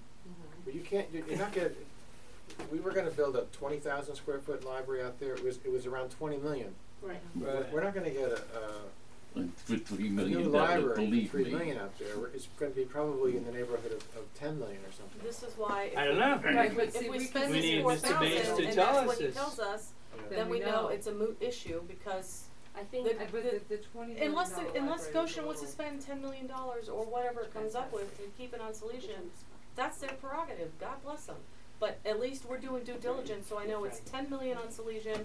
It's 6. I can't even Whether- tell you 6 right now because he hasn't done. That was off the top of his head for that building, and then it's your choice. Can we also, I'm gonna put you on the spot Okay. yet again, Sure. a needs assessment from your staff? It's funny you brought that up because I had a feeling you would. I talked to Paul today because we have a couple times sort of, Michelle, Eleanor and I, we get only so far and then it sort of fizzles Gets out hard. because we're not sure how to really think about it. And he said, well, that's because generally you need someone like myself, of course, to To come in guide and your help out. thinking. No, but I mean, right, because we can talk about what we want to do in terms of services, but it's very hard without somebody that understands buildings and layouts and space to help you take those services and Have you actually. visited other libraries to give you some, maybe I haven't some? recently. I have in the Okay. past. The first round we did for the last building. We went Right, to a number of because that could give you libraries, some but- ideas and then he Sure. can even help you, Well, he would like help to you come even with more us. to flesh out Right. ideas. He would like to Start accompany us from there. on field trips so that we Okay. can discuss and kind of compile this information Is together. that extra travel expenses for him? Oh, No, I it- don't know how he it- wants we- it. I That's think in that's his- part of That's his. yeah, yeah. Okay. Yeah. Okay, but let me point out on this proposal here, the number 2, program services, is conducted as part of the Q building. So Right. this would actually be, Oh, it's separate. it would have Oh, to no, be it's added onto good. this. So I read it as this amount would be added onto this, because it's not a line item here right now. So if we were just gonna do Salesian property, it'd be 4,000. That's why I circled it. So what are we doing? What's the amount? 48, right? Was just 1 and 3.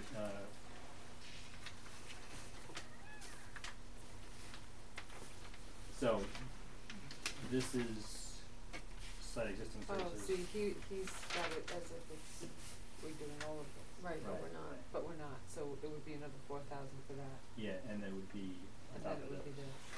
'Cause Oh, so we're talking 10,000 more to Yeah. have to take on the solutions, not 4,000. $10,000 that I asked for, this is good, so This- think quickly, isn't it? Oh. And the other issue too is I don't know how much timing is an issue with the Healy property, because if we're not Well, going that's when we need the lawyer to do the right of, first right of Number one refusal. is- It would be, we're not gonna spend this much money and then have him sell it out from under Oh, us. that's so a to speak. two. Right, we'd have to get the lawyer on that. It's done once, it's not specific to the building. So the needs It should assessment thing is just just a universal, and we would only have to have that done once, is that how I'm understanding? Yeah. Yeah. And So so this then is any site- building, right, that, it's not Right. site The building specific, it's just a service for $4,000 he would offer to the staff to flesh Oh, out what to it talk is about they their want. needs. Right, Yes. that's what I'm saying, so Yeah. that's, we Right. would, we would only be paying for that once, but then the assessment and everything else, I'm sorry, what do you call this, the existing conditions and the design services are specific to whichever site we Right. we send them to. Yeah. I think Okay. this I just wanted to understand what added we were to it. paying for. It's almost 11,000. Yeah, it's almost $11,000 to have them look at solution, Well, and it would be 20, to it do the would be Well, he over said at 20,000. 13 to Program 14 for services. both, so it'd be 16, he said, right? Not At the for both. 1300, 13 to oh, to 14 the, is- is That that was a just for different the healing. page? That was just the healing. Okay. So we would have to actually get another proposal, what it would flop it to. So it would basically read something along the lines of 11,000 for the Salesian property, and then this would be decreased by 4, but increased by 1,300 For, for the eighth building. Yeah. So that's the numbers we're looking at, but if, I don't know if you want him to do each building. No, we're not ready for it. That's how I feel. Okay? Well, in his own terms, that we should really get a lock on the Healy building.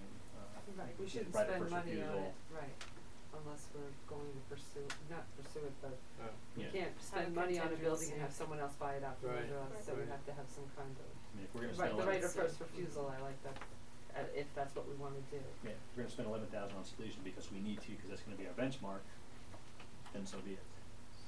Right, And then spending another 13,000 on any building after that depends on what the situation is. Right. I'd look for Mr. Maines, mm-hmm, do a base comparison, and start with the solution, Do a base. and let that guide all other look-sees at other properties. So I need a second, I second. or fight for it. then you rock, paper, Fox, scissors, scissors, wizard, Spock. Sorry, Big Bang Theory, Wiki.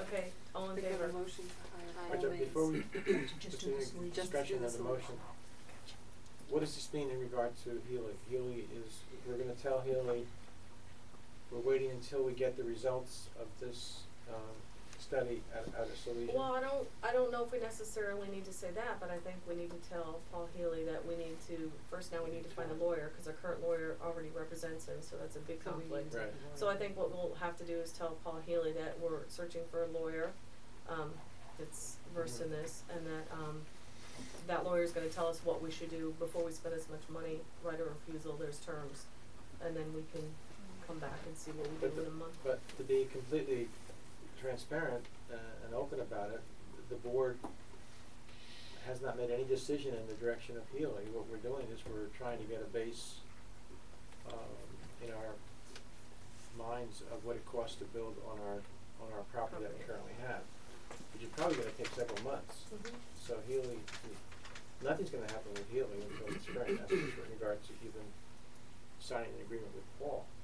Well, that's to why I'm thinking to if look we at Healy. tell him that we're getting a lawyer and we need to find that lawyer, and then do the legalese on what we need to do before we spend the money in the spring or the summer with him.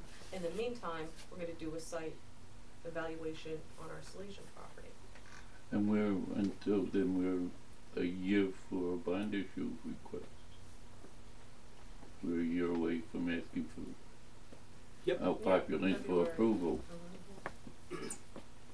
And- A year, 12 months? Yeah, Yeah, Mm-hmm. more I than think, that. I think we should say to Healy, we haven't decided yet to, we're Could going in take that more. direction. And even if we were to decide, there are a number of steps in regard to the legal process that will slow it down. Because he's been very nice to us. Oh, yeah. He's shown it to us like 5 times and given us all kinds of. Yeah. And I think he needs to Very know honest, that, open. you know, this is not it's not a 7-member board that wants to get Healy. This is a board that is very Doing due tentative at diligence this to point, dipping our toe in the water, so to speak. Yeah, just to see what. And in regard to the Barbara George property, which we really haven't discussed, well, that's next on the That's on the agenda. next well, it's related to this discussion Sure. of Well, how should we're we do going to the proceed. motion first? Well, Oh, yeah, we do have a motion we didn't vote on and put out. well, as part of the discussion of the motion, Okay. I think that any property that's in town really relates to the motion too. We've looked at, for example, the house next door was tentatively indicated that it was on the market. I've been in your building in the past, not recently. But the problem with the older buildings is that you have a number of walls that cannot be easily removed. And in regard to libraries, the big long-term issues are, number one, getting large space so that you don't have to have lots of staff, or not have, you know, one person can supervise a very large area is what you want. And also, it's the utilities and the retrofitting costs of existing building. So it's almost as if we were to get your building or any building like that, we don't need the building, we need the land, but not the building. So I that, completely agree yeah, with that makes you. it very difficult to purchase Yeah. your property. I've been involved in construction, ground up, and reconstruction and, you know, retrofitting, you know, millions of square feet. I think your dollar per square foot is pretty accurate, although it doesn't include green friendly, you know, so there's gonna be an adjustment there. But I completely agree with you. And just to be totally neutral, what I'd like to see the board do is allow themselves the privilege to think about this in more of a strategic way.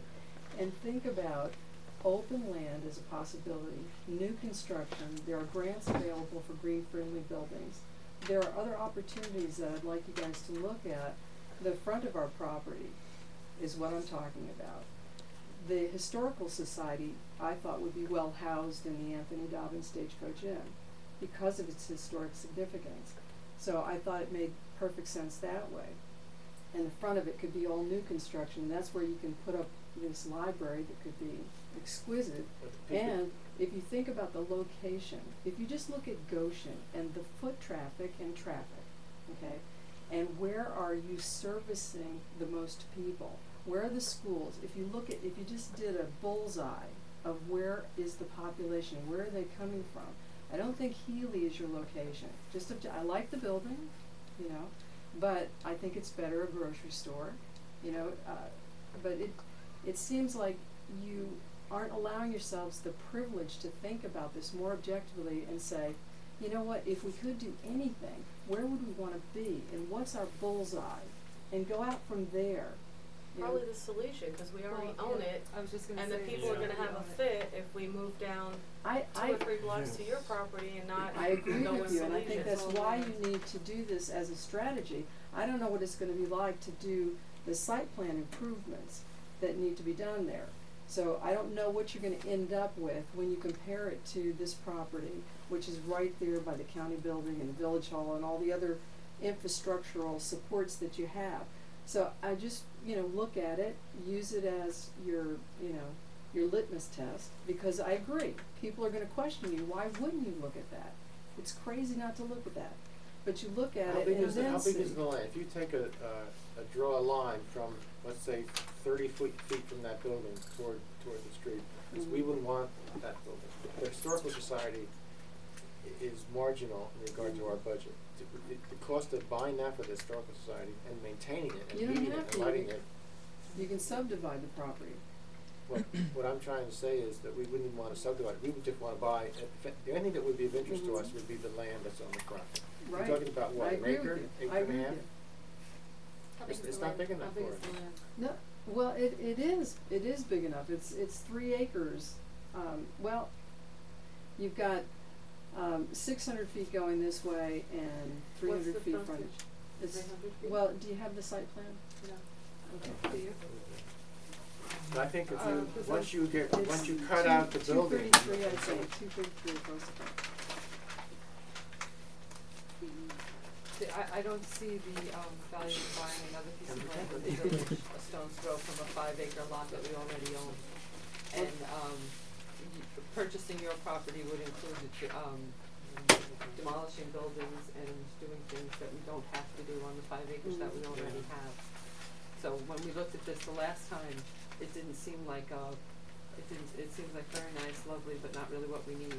And since this is on your property is on one side of the county building, our property is on the other side of the county building. There's no real benefit to us to take something we already own, ignore that, and purchase something else almost the same on the other side of the county building. I really don't see the point in it. And in fact, that's the next thing on the, was to just put this to rest, because I thought, we kind of discussed and dismissed. It's lovely. It really is a lovely piece of property, but I really don't see how it's better than what we already own, different from what we already own, an improvement over what we already own. And, I'm just not seeing it.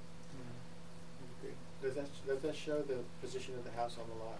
I know it has No. nothing on it, it's Okay. just the lot itself. I think when you subdivide that house out, Right, you the house out. have to get rid of it. There can't be much Well, more you than can't an get rid of it. acre and a half at most. It's a historic land. You can't get rid of it. I mean, And it's so just that's doesn't even work. less. Making We already have improvements 5 to it. acres right here. Would be- It would Here's have this to be property. We already own permission. 5 acres right here. I don't see the value in this. It's lovely, but I don't think it'll work for us. Well, I think that, see, this is how you have to do it. You have to take a look at what is your bullseye? What's your home run? And then go out from there, because I think when you look at the land improvements of your own site, that may or may not change your decision. I think that what you're ignoring is that we already own 5 acres in the village with a substantial frontage already, in a park-like setting already. And it wouldn't involve having to deal with the historical building, it wouldn't involve having to deal with all the other things that are inherent in your property, and it's already substantially larger than your property. And I think that we as a board have decided already that we didn't, it was lovely, but it's really not a vast improvement over what we already own. It doesn't meet our needs, not even close. So, thank you. Okay. Yeah. So now back to the daily property discussion, what are we gonna do? We're gonna hire Paul Mays? So do we have a motion? We have a motion The hanging out motion there. is to, What was it again? is it length, how much was it? To have To use the 14 main property as the base To have property, some- right, and hire have Paul Paul- Mays to do Right, and have him do, and now, Did the let's motion be sure. up to a certain amount of money, or how I should the think motion? the existing conditions and services, the program services and design services for Salesian. So that would be about 11 grand, is that what we said it was I gonna be? think that's what you guys Yeah, I saw do on think there. so too, I just wanna make Is that sure what that everybody's got the shows? same Yeah. numbers I have. Is there a in my- number attached to About this, I don't think, do motion? we wanna, It's a motion. No number attached to are we this gonna motion? attach a number to the motion? Well, isn't it right there? Yeah, it's. what he's asking. Why don't we, It's what he's asking, 21, 48, and 4. So those are mine, why don't we say no more than 11,000 and let Matt negotiate. Not to exceed. Not to exceed. Not to Not to exceed. exceed. Not to exceed Okay, 11,000. so Thank the you. motion, It who made the seems to motion? me Norm made it. that our taxpayers and our library has already paid for this, that we're asking. What we may be really asking for is this report in $2,011, but obviously this thing was done, or at least the bulk of this has been done, and I don't see why we should be able to, why we should have to pay Paul Mays or any other architect to do the groundwork, the ground prep work that was obviously done before. If we can go through the records that we've done for the building already. It's But that's we're a taking most of his, a lot of his work away with building- the, square foot I'm building. sorry, the building that, the, Pauline The proposed, proposed that Yeah. one, that $20 That was like a million. 20,000 square foot building, Yeah, it not was, a but 10,000. but you still got your ground prep, which is gonna be a big part of what is trying to figure out putting the building in, or where the building can go. I mean, the fact that we're talking about a smaller building, a smaller footprint out of a larger existing footprint. Well, we have to have the Yes. footprint so we can do phases too, we just can't plug I- the 10,000 here, we have to I go. understand fully, but we obviously, or this library has already paid someone to do the Right. preliminary work. I know what you're saying. The engineering costs that you're talking about, the environmental, all that kind of stuff, Right. Yeah, that's not part of it. he is gonna use those documents that exist. The price that he gave us, Perks and all the rest of it. based upon us supplying that material to him. Oh, okay. If he had to Okay. do that, I it probably would be understand. 25,000. Right, So he's Okay, he's so gonna take that, so I advantage of was that. right, but Yeah. Yeah. I He's gonna take just, advantage of that. right.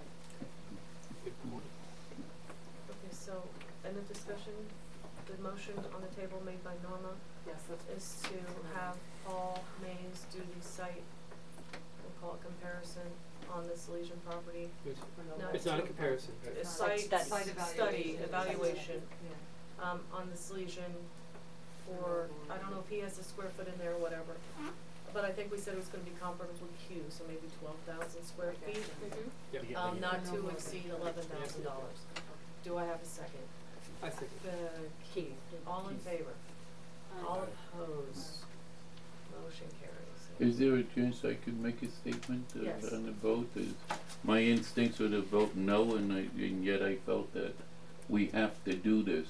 We absolutely have to do this to take any further action on this property as a duty to our taxpayers. We have to do That's it. what I've been saying all along. I have to have that study done so we can either know it's a done deal or it's a viable option. We just can't get rid of it. And we also That's why we need bought it in to- the first place. We need it as a base for it to be passed. And I think we've gotta get it up on the table right now that we're at least a year away from another from Yes. starting the idea of We were another looking building. about the We gotta Yes. winter. get We that. talked about like the winter last meeting, so. Does he talk about a timeline there in his report? I don't have it in front of me, but, Oh, I don't know. of when, or we can I then thought give it him was like open-ended? within 3 months, I think. Yeah, oh, yeah. I thought Okay. it I was, said something. Not- So not by, a long by time. June, or, oh, I think we it's should shorter, have- yeah. thank you. I can't speak this. You're an editor. No, I'm Can not he an exhaust editor. the privilege of the I'm an floor or I IT guy. might get killed? What time is privilege of the floor? We have just a couple more things to go over. No, That shouldn't I take am too long. not. We have Before- a presentation from a staff member, and then I have a couple of due diligence. Before 11? And we're paying Yes. overtime for her, We so don't know. Oh, God. we're not paying Okay. overtime. Next For new me? business is Oh, Geek, for the her. library report, Michelle Moore. I don't know. Good news and more good news, it's free. Thank you, Bill. Yes. Alright, so I just wanted to talk to you guys quickly about, Is it how to get out? Sorry, the library. David, Can you Oh, help just show him him get out so he doesn't miss? not Thank the you. side door. That's okay. that's okay.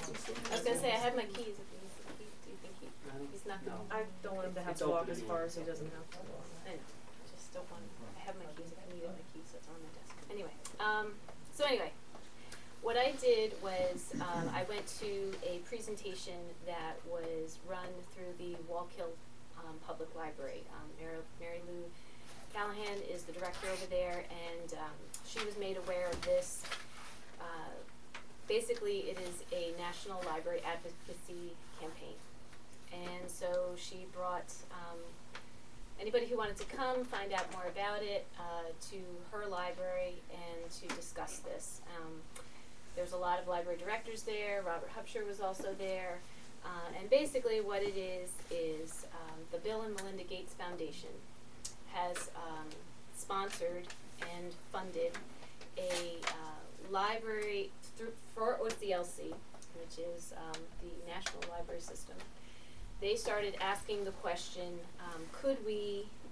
is it possible to do a large-scale library advocacy campaign to create an environment to sustain and increase funding in U.S. public libraries. And so that's what they set out to find out. So the Bill and Melinda Gates Foundation thought this was a viable option. They funded it for them. They did 2 pilot studies, one in Georgia, one in Indiana, and they came up with this, which is, What Do You Geek? And this is the print copy that was sent to us, which you guys can get available, but you can also find it on a website. It's www.oclc.org/reports/funding. One more time. Sure. oclc.org/reports/funding. You can also get access to it if you guys have my children's monthly report. I did put in the website for the Keep the Library and all that kind of stuff, so I'm sure you can launch from that and find this report as well. The campaign I was completely impressed with. Basically, it's very professionally done. It's done by an advertising firm in Chicago, I think, Leo Burnett USA. So they do Coke and Disney and all these different places. They came up with this Geek the Library. And what does it mean to geek? Well, I'll read. What do you geek? This may not be a question you might expect from a community awareness campaign, but is just the type of question needed to grab potential library supporters' attention. It is also the type of question that can start a different type of library dialogue, not a discussion of library programs, but rather a conversation about community passions, transformative actions, and the ability of the public library to help transform lives, no matter what our residents need or what they geek. So this was basically presented as an eye-catcher, eye-grabber, to start the conversation about what a public library is, and to change the perceptions and change the conversations from something that is a thing of the past to something that is a viable thing of the future. There's a lot of really interesting statistics in here that you guys probably will find very interesting. Who our library supporters are. They are people who may not necessarily set foot in our library, but they're the staunchest library supporters you will ever find. They feel it is a necessary piece of the community, whether they use it or not. And it's talking to the people who are just under that level, who think it's a nice thing to have, but you know, kind of not really passionate about it. That's who we're targeting with this. Basically what it does is it catches their awareness, catches their attention. There was multitudes of different ideas that you can do once you start, once you agree to participate in the campaign. They, as I said, give you everything for free. They have pamphlets, they have bumper stickers, they have postcards. I mean, everything is just really top-notch, well done. They give you, you know, backdrops, tablecloths, banners, all these different things that you could possibly need to get out in your community, get out with your politicians, get out with your chamber, get out with your schools, and really make the library not just a building, as we've been talking about, but an infrastructure in the community, and really kind of get people to understand why we are important, why the library is important, and what it can do for them. The main transformation that they talk about is changing it from the library to my library, and making everyone in the community believe that and really feel that by getting to know us, the people who work here, getting to see our passions, and getting to know you guys, getting to know our friends, getting to know that there are more than just the staff that's out there, really realizing what our potential is and what we can do for the community. It was mentioned earlier, I think maybe you, Tiffany, mentioned it, that we're it in the community. I mean, I live in the town of Newburgh. Town of Newburgh has a rec center. They have a onesies class, a twosies class, a 3-year-old, a 4-year-old class. Goshen doesn't have that. They have private preschools and daycare programs, but they don't have something that's community run. We do that. We are the ones who are giving those programs. And people look to that. People from even other communities, from Middletown or from Chester, they come and they ask us, can we be part of this. We have to say no because it's open to Goshen patrons first, of course. But, it's really something that, we want to make people really aware. We were, one thing that I did last year, a really great middle school student had a Goshen Day up at the Scotchtown Avenue School to raise money for a fellow classmate who has cancer. And she invited the library to come, and I was thrilled because she actually thought of us, not just the ambulance corps or the fire department or the police department. She came and asked us to come have a table and really, show our presence, and I was more than glad to do that. So I think those are the types of things that we really need to be doing, and not, I don't think, just staff. So that's why I'm kind of coming to you today to just tell you about this campaign, tell you what its potential is, get you to kind of look at it, and really kind of get you on board to helping us. Because I know you guys are well versed in the community. I know everybody has, their little niches that they can kind of reach out to. They give you goodie bags, which I left over on my chair there, that you can bring to the local politicians. We could have the mayor do, a Geek the Library Day and a big rally, and kind of just, they have some pictures up here, like the big geek boards. What do you geek? And the point is that whatever somebody can come up with, we at the library can support. Whatever it is, we can find a way that we can help them in their transformation. I'm sorry, explain how, you just picked it up. Explain how that works. I think that's a pretty clever marketing idea. So they have I think it's in here, 12 stock images that they use. They have bumper stickers, all these different things. So they give you, there's 12 stock images that you start with, that they'll give you posters of, or big banners, or however, whatever you want to tailor, your campaign to use, and they want you out there at the Garlic Festival. They want you at the farmers markets, which we're doing now, and this would be a great thing to kind of incorporate with that, a farmers markets book sale. A lot of these people look familiar. They are not who they propose to be. Like, this person is not Gwen Stefani, as many people think it is. They did an open casting call, and they got these 12 images. So you start with these, I Geek Barbecue, I Geek Beekeeping, I Geek Composting, just to kind of get people to see it, get people to catch their attention, get to people to want to know more about it. What does this mean? What are you talking about? They also provide you with templates. So once you get going, you get people in your community. So Jim, what do you geek? Put your face on there. Slap you up. I geek history. And somebody was saying, get Dave from Dave's Big Barbecue. I geek barbecue. And maybe have something in coordination with him. Something to do with the library.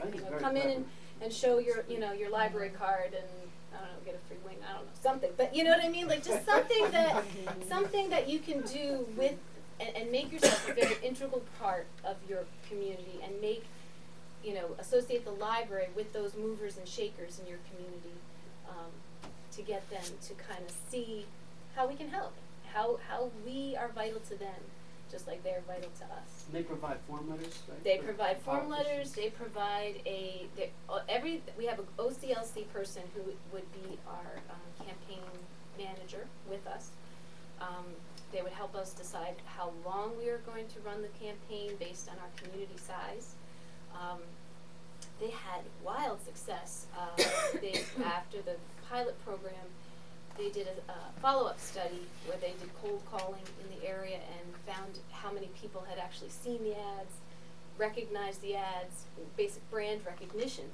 You're branding the library, essentially, is what you're doing with this.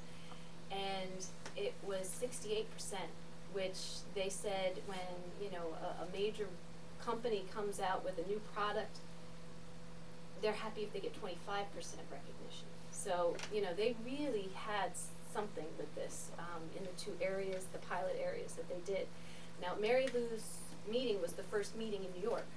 So it was the first toe that OCLC put into the New York area. So we could really be part of something that's pioneering, definitely in this area and throughout New York, to kind of really do our part as far as library advocacy.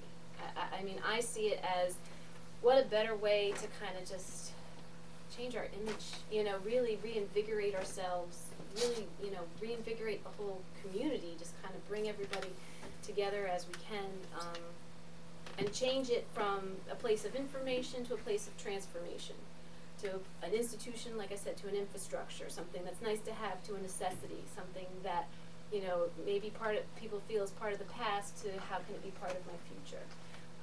And so what they do is, you know, you have your brochures, they have in here where they talk to you about it, they ask you to go to the website, you know, they have blogs, they use Facebook, they have Twitter, all of these things, they will help guide us through how to do it and when's the appropriate time to do it. Okay, has it been long enough for our posters being up and for our first, you know, if we have a Geek Week, you know, something like that where we have a kind of a kickoff.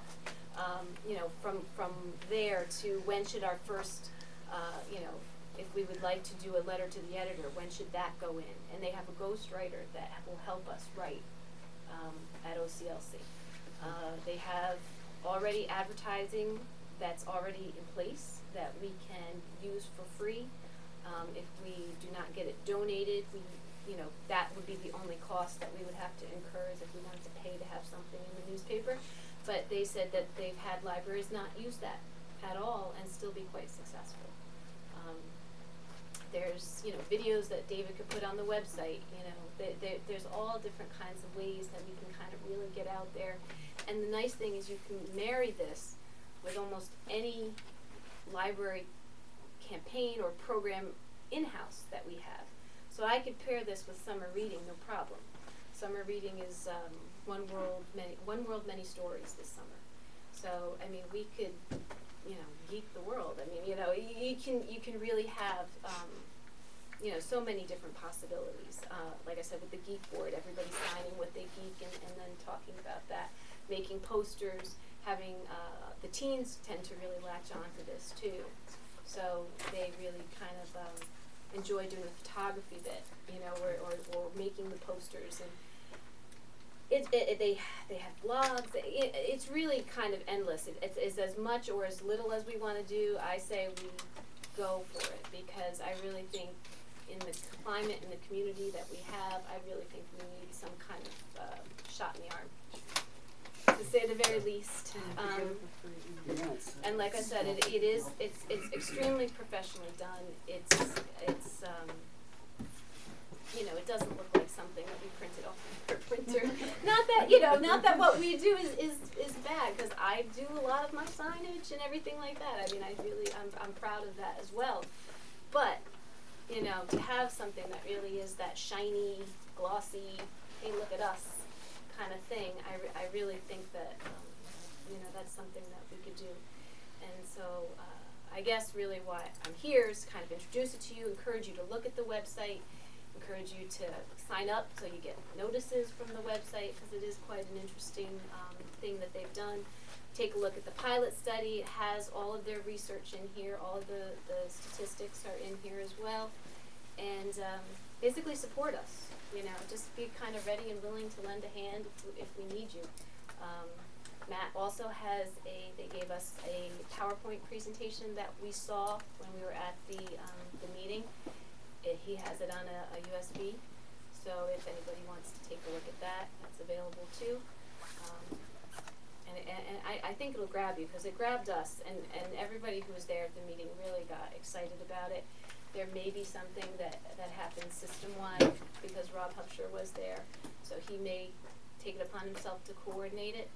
But even if he doesn't, I think it's a good thing for us to really really try to do.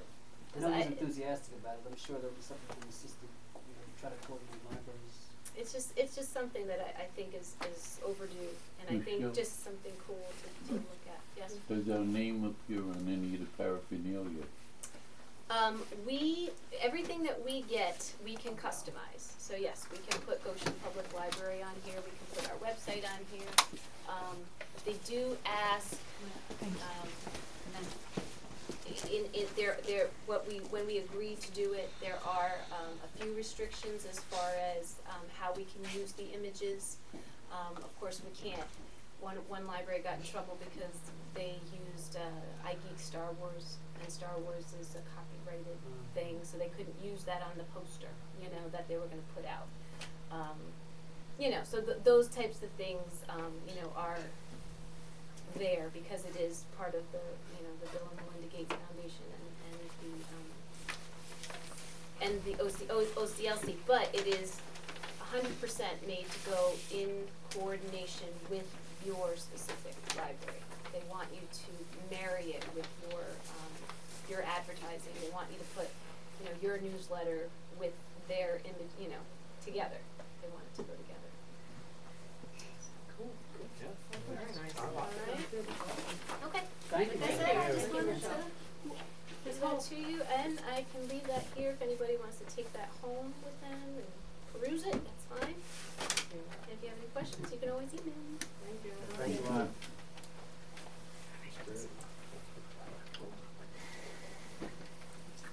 Do you want me to write on this? I'm gonna Oh, okay, take so notes. it's just, okay. Just for your speaker. Okay.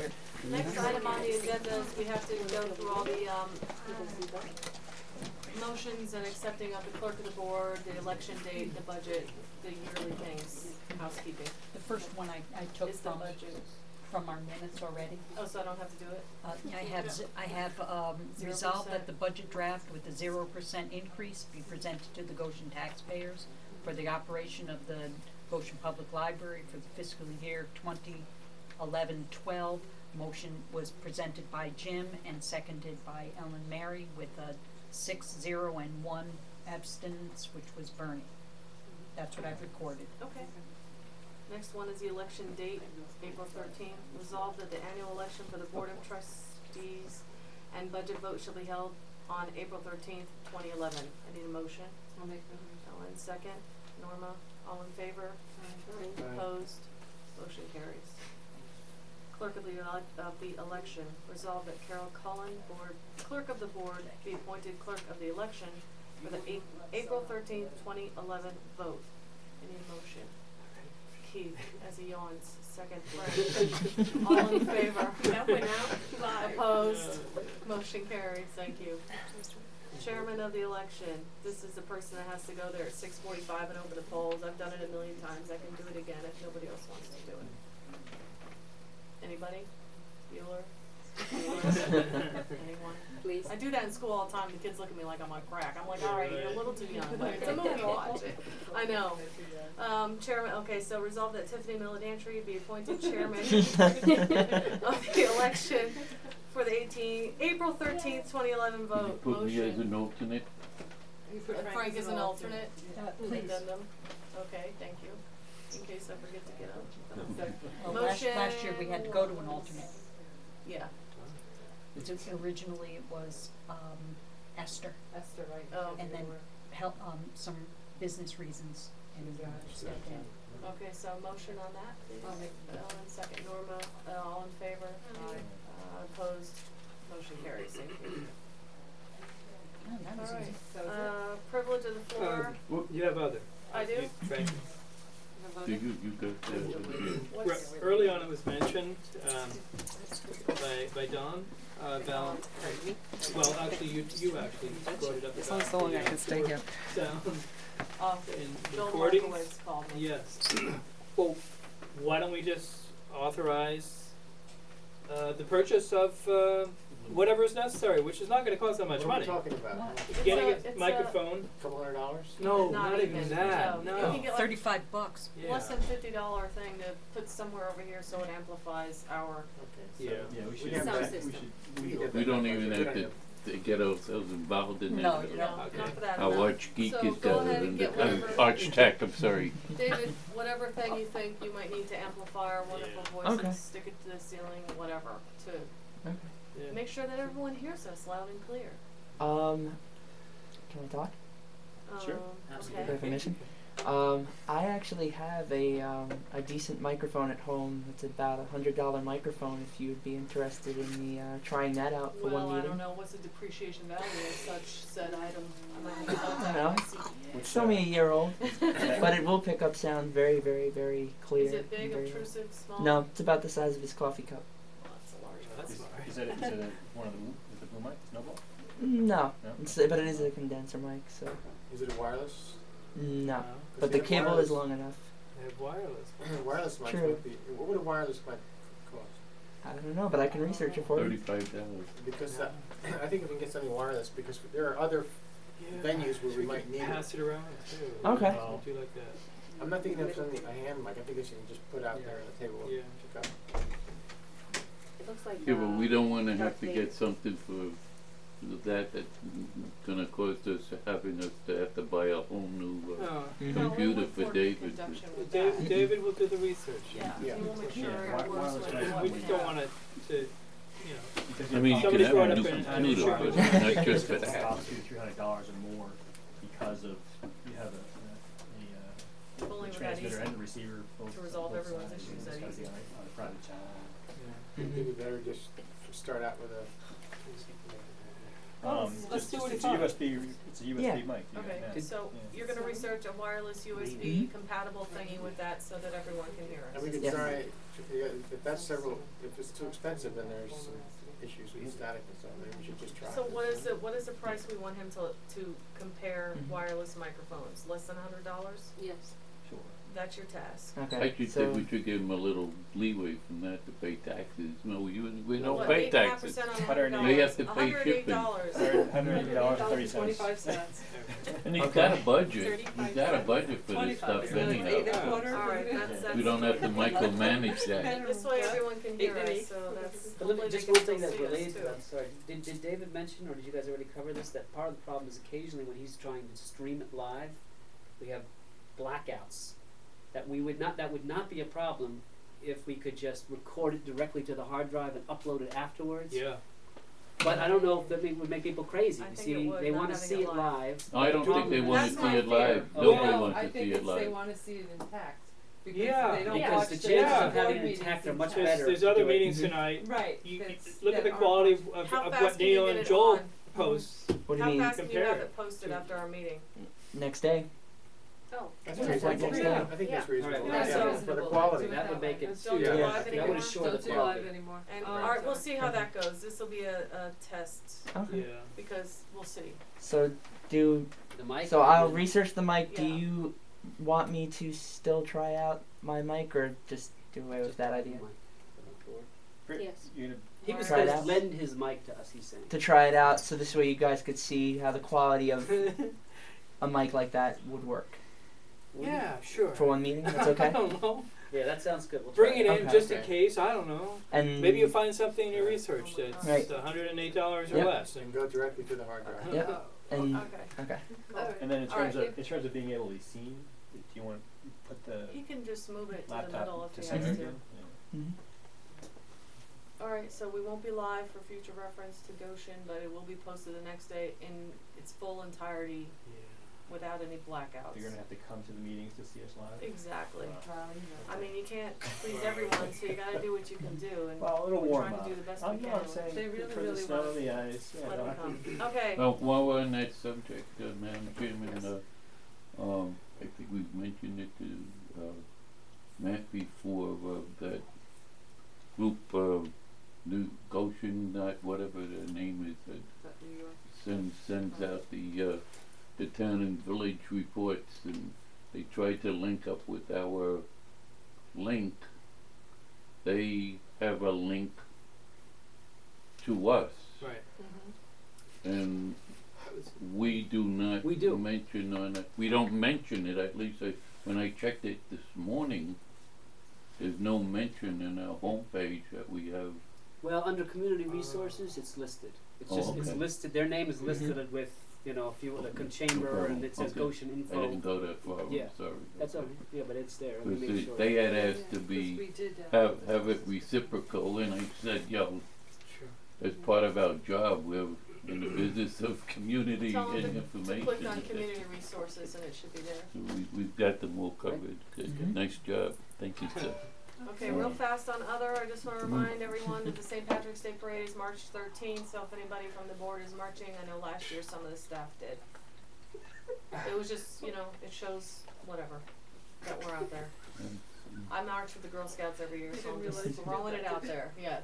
I did have Do we have a some new float? business items, What? Geek the float? Um, It's a big giant Library floats. Geek the Um, float. Yeah.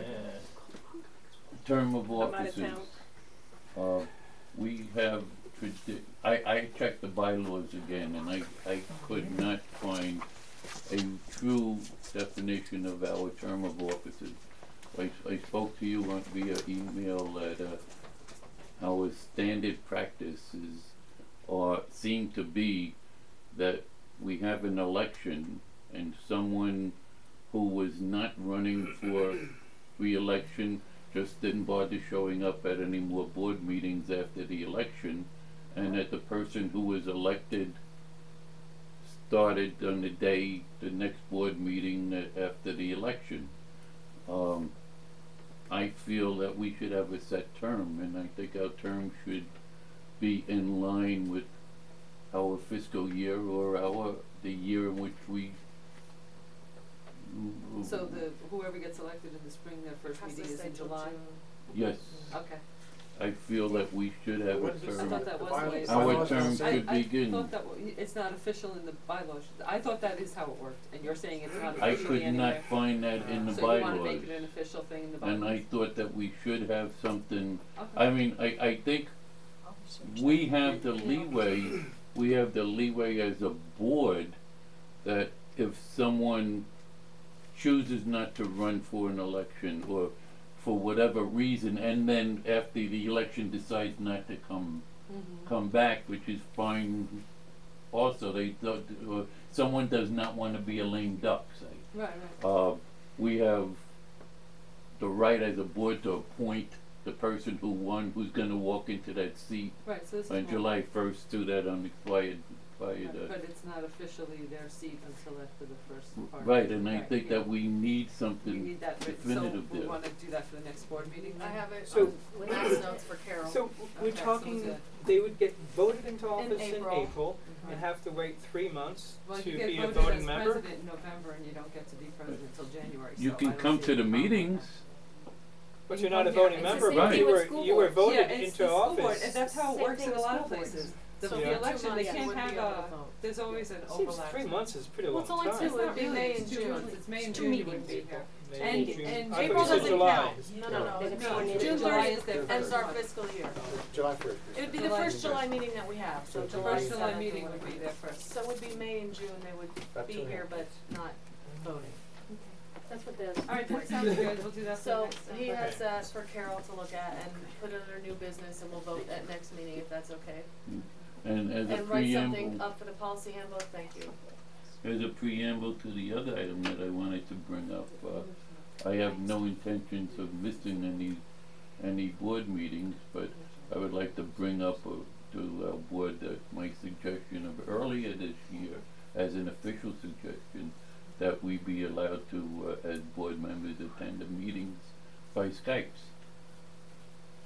Electronically, we had some reservations in the I room. think we have and- reservations because Executive session was the technically- one issue. yeah, executive session obviously would be difficult because you're still live, that's the first thing. And second thing is, we had talked as a board in the past about, for example, she really shouldn't have read Laura Engel's letter. Laura Engel should have been here to present that herself, but since it was a recommendation on the community advisory board, she was representing them, in that case it was okay. But in the past, we've had people not come and say, here's a letter, here's a complaint, read it to the board. And we said, no, you need to be here physically Yeah, to no. say. So But- kind of if they're Skype, it's almost like they're not really physically But we're here. talking, you're talking board members I'm only. talking board members. Yeah. But I But we just said I we're mean, not we can gonna- have a board meeting by phone legally. Isn't this Wait, there's something in the Yeah, it has something to handbook do with the regarding open this. meeting The handbook Can has Carol- Let's look some at- direction Let's get there. do some research on that. yeah, I topic. think it's the open meeting law that might come into play, so Carol's gonna There's look some into very that. specifics in the handbook. Well, There Skype were wasn't some. around, I don't think, when we originally Yeah. wrote this, No, they did have, This video conference call conference is as an video. option, but Yeah, it was but very not every specific. meeting. It was very specific though. You go to Yeah. that, go to meeting Not site. every and meeting. just Can you open look up into pages that, and- please, Carol? It works for I'm me, not I wouldn't quite have to sure. drive in the snow. I know what, but I'll Yeah. call you if I get. Alright, or Matt knows what we're talking about. Then now we need to go into executive session. Do we? Privilege I'll of make the some floor. motion. Well, privilege of the Or floor. just No one's here. Okay. Usually somebody's Someone's here. She already spoke. That's a cat. Somebody want to speak again? You wanna speak You're again? not allowed to speak again. No, No, you You are. are. Yes, you are. Yeah, I you thought are. I was being excused. Well, you, Yes, you well, are. For That executive you are. session, yeah, for executive session, yeah. Okay, are the doors unlocked? Am I stuck here? no. You're not stuck, I will help you. Night at the Don't library. go out the side door. Actually, it's good. The side door is fine. Thank you so much. Thank Side you. door is fine? Or the front back, turn the, Nice. Side door is fine? yeah, Right up the stairs. Sarah. Right up the stairs? I'll walk her. Thank you. Thanks. Do we need for executive? No. We can Okay, take but I will still be in the building up there after. Calvin it. and Carol. A secretary. Okay. please. Okay. Is there Carol? rolling? No, it's raining. Yeah. I'm gonna be here, Are you coming back? We'll be I'll be here, so if you need me. Alright, the motion to go in. Is that thing off though? Oh, I think we're on. Geek? I don't know where he went. Where's the geek? Where's the? Well, even if it's on, do I have a motion to go into executive session at 10:16? I'll make the motion. Jim, See which second. geek? Norma. All right, we're going into executive session for the discussion of There's personnel a matters switch. at 10:16. Alright, let's wait till that's all. Yes. Hang on. Blinking. No, that's the network cable. Volume, let's just put this down. Anyway, probably just needs to- okay. No, the camera's not in. Hold on. Okay, let him do it. I just realized that we're still here. I got it. With you. Wait a minute. You know that there's two people watching this. It's alright. All right. Let them have a deal with my Stop the broadcast.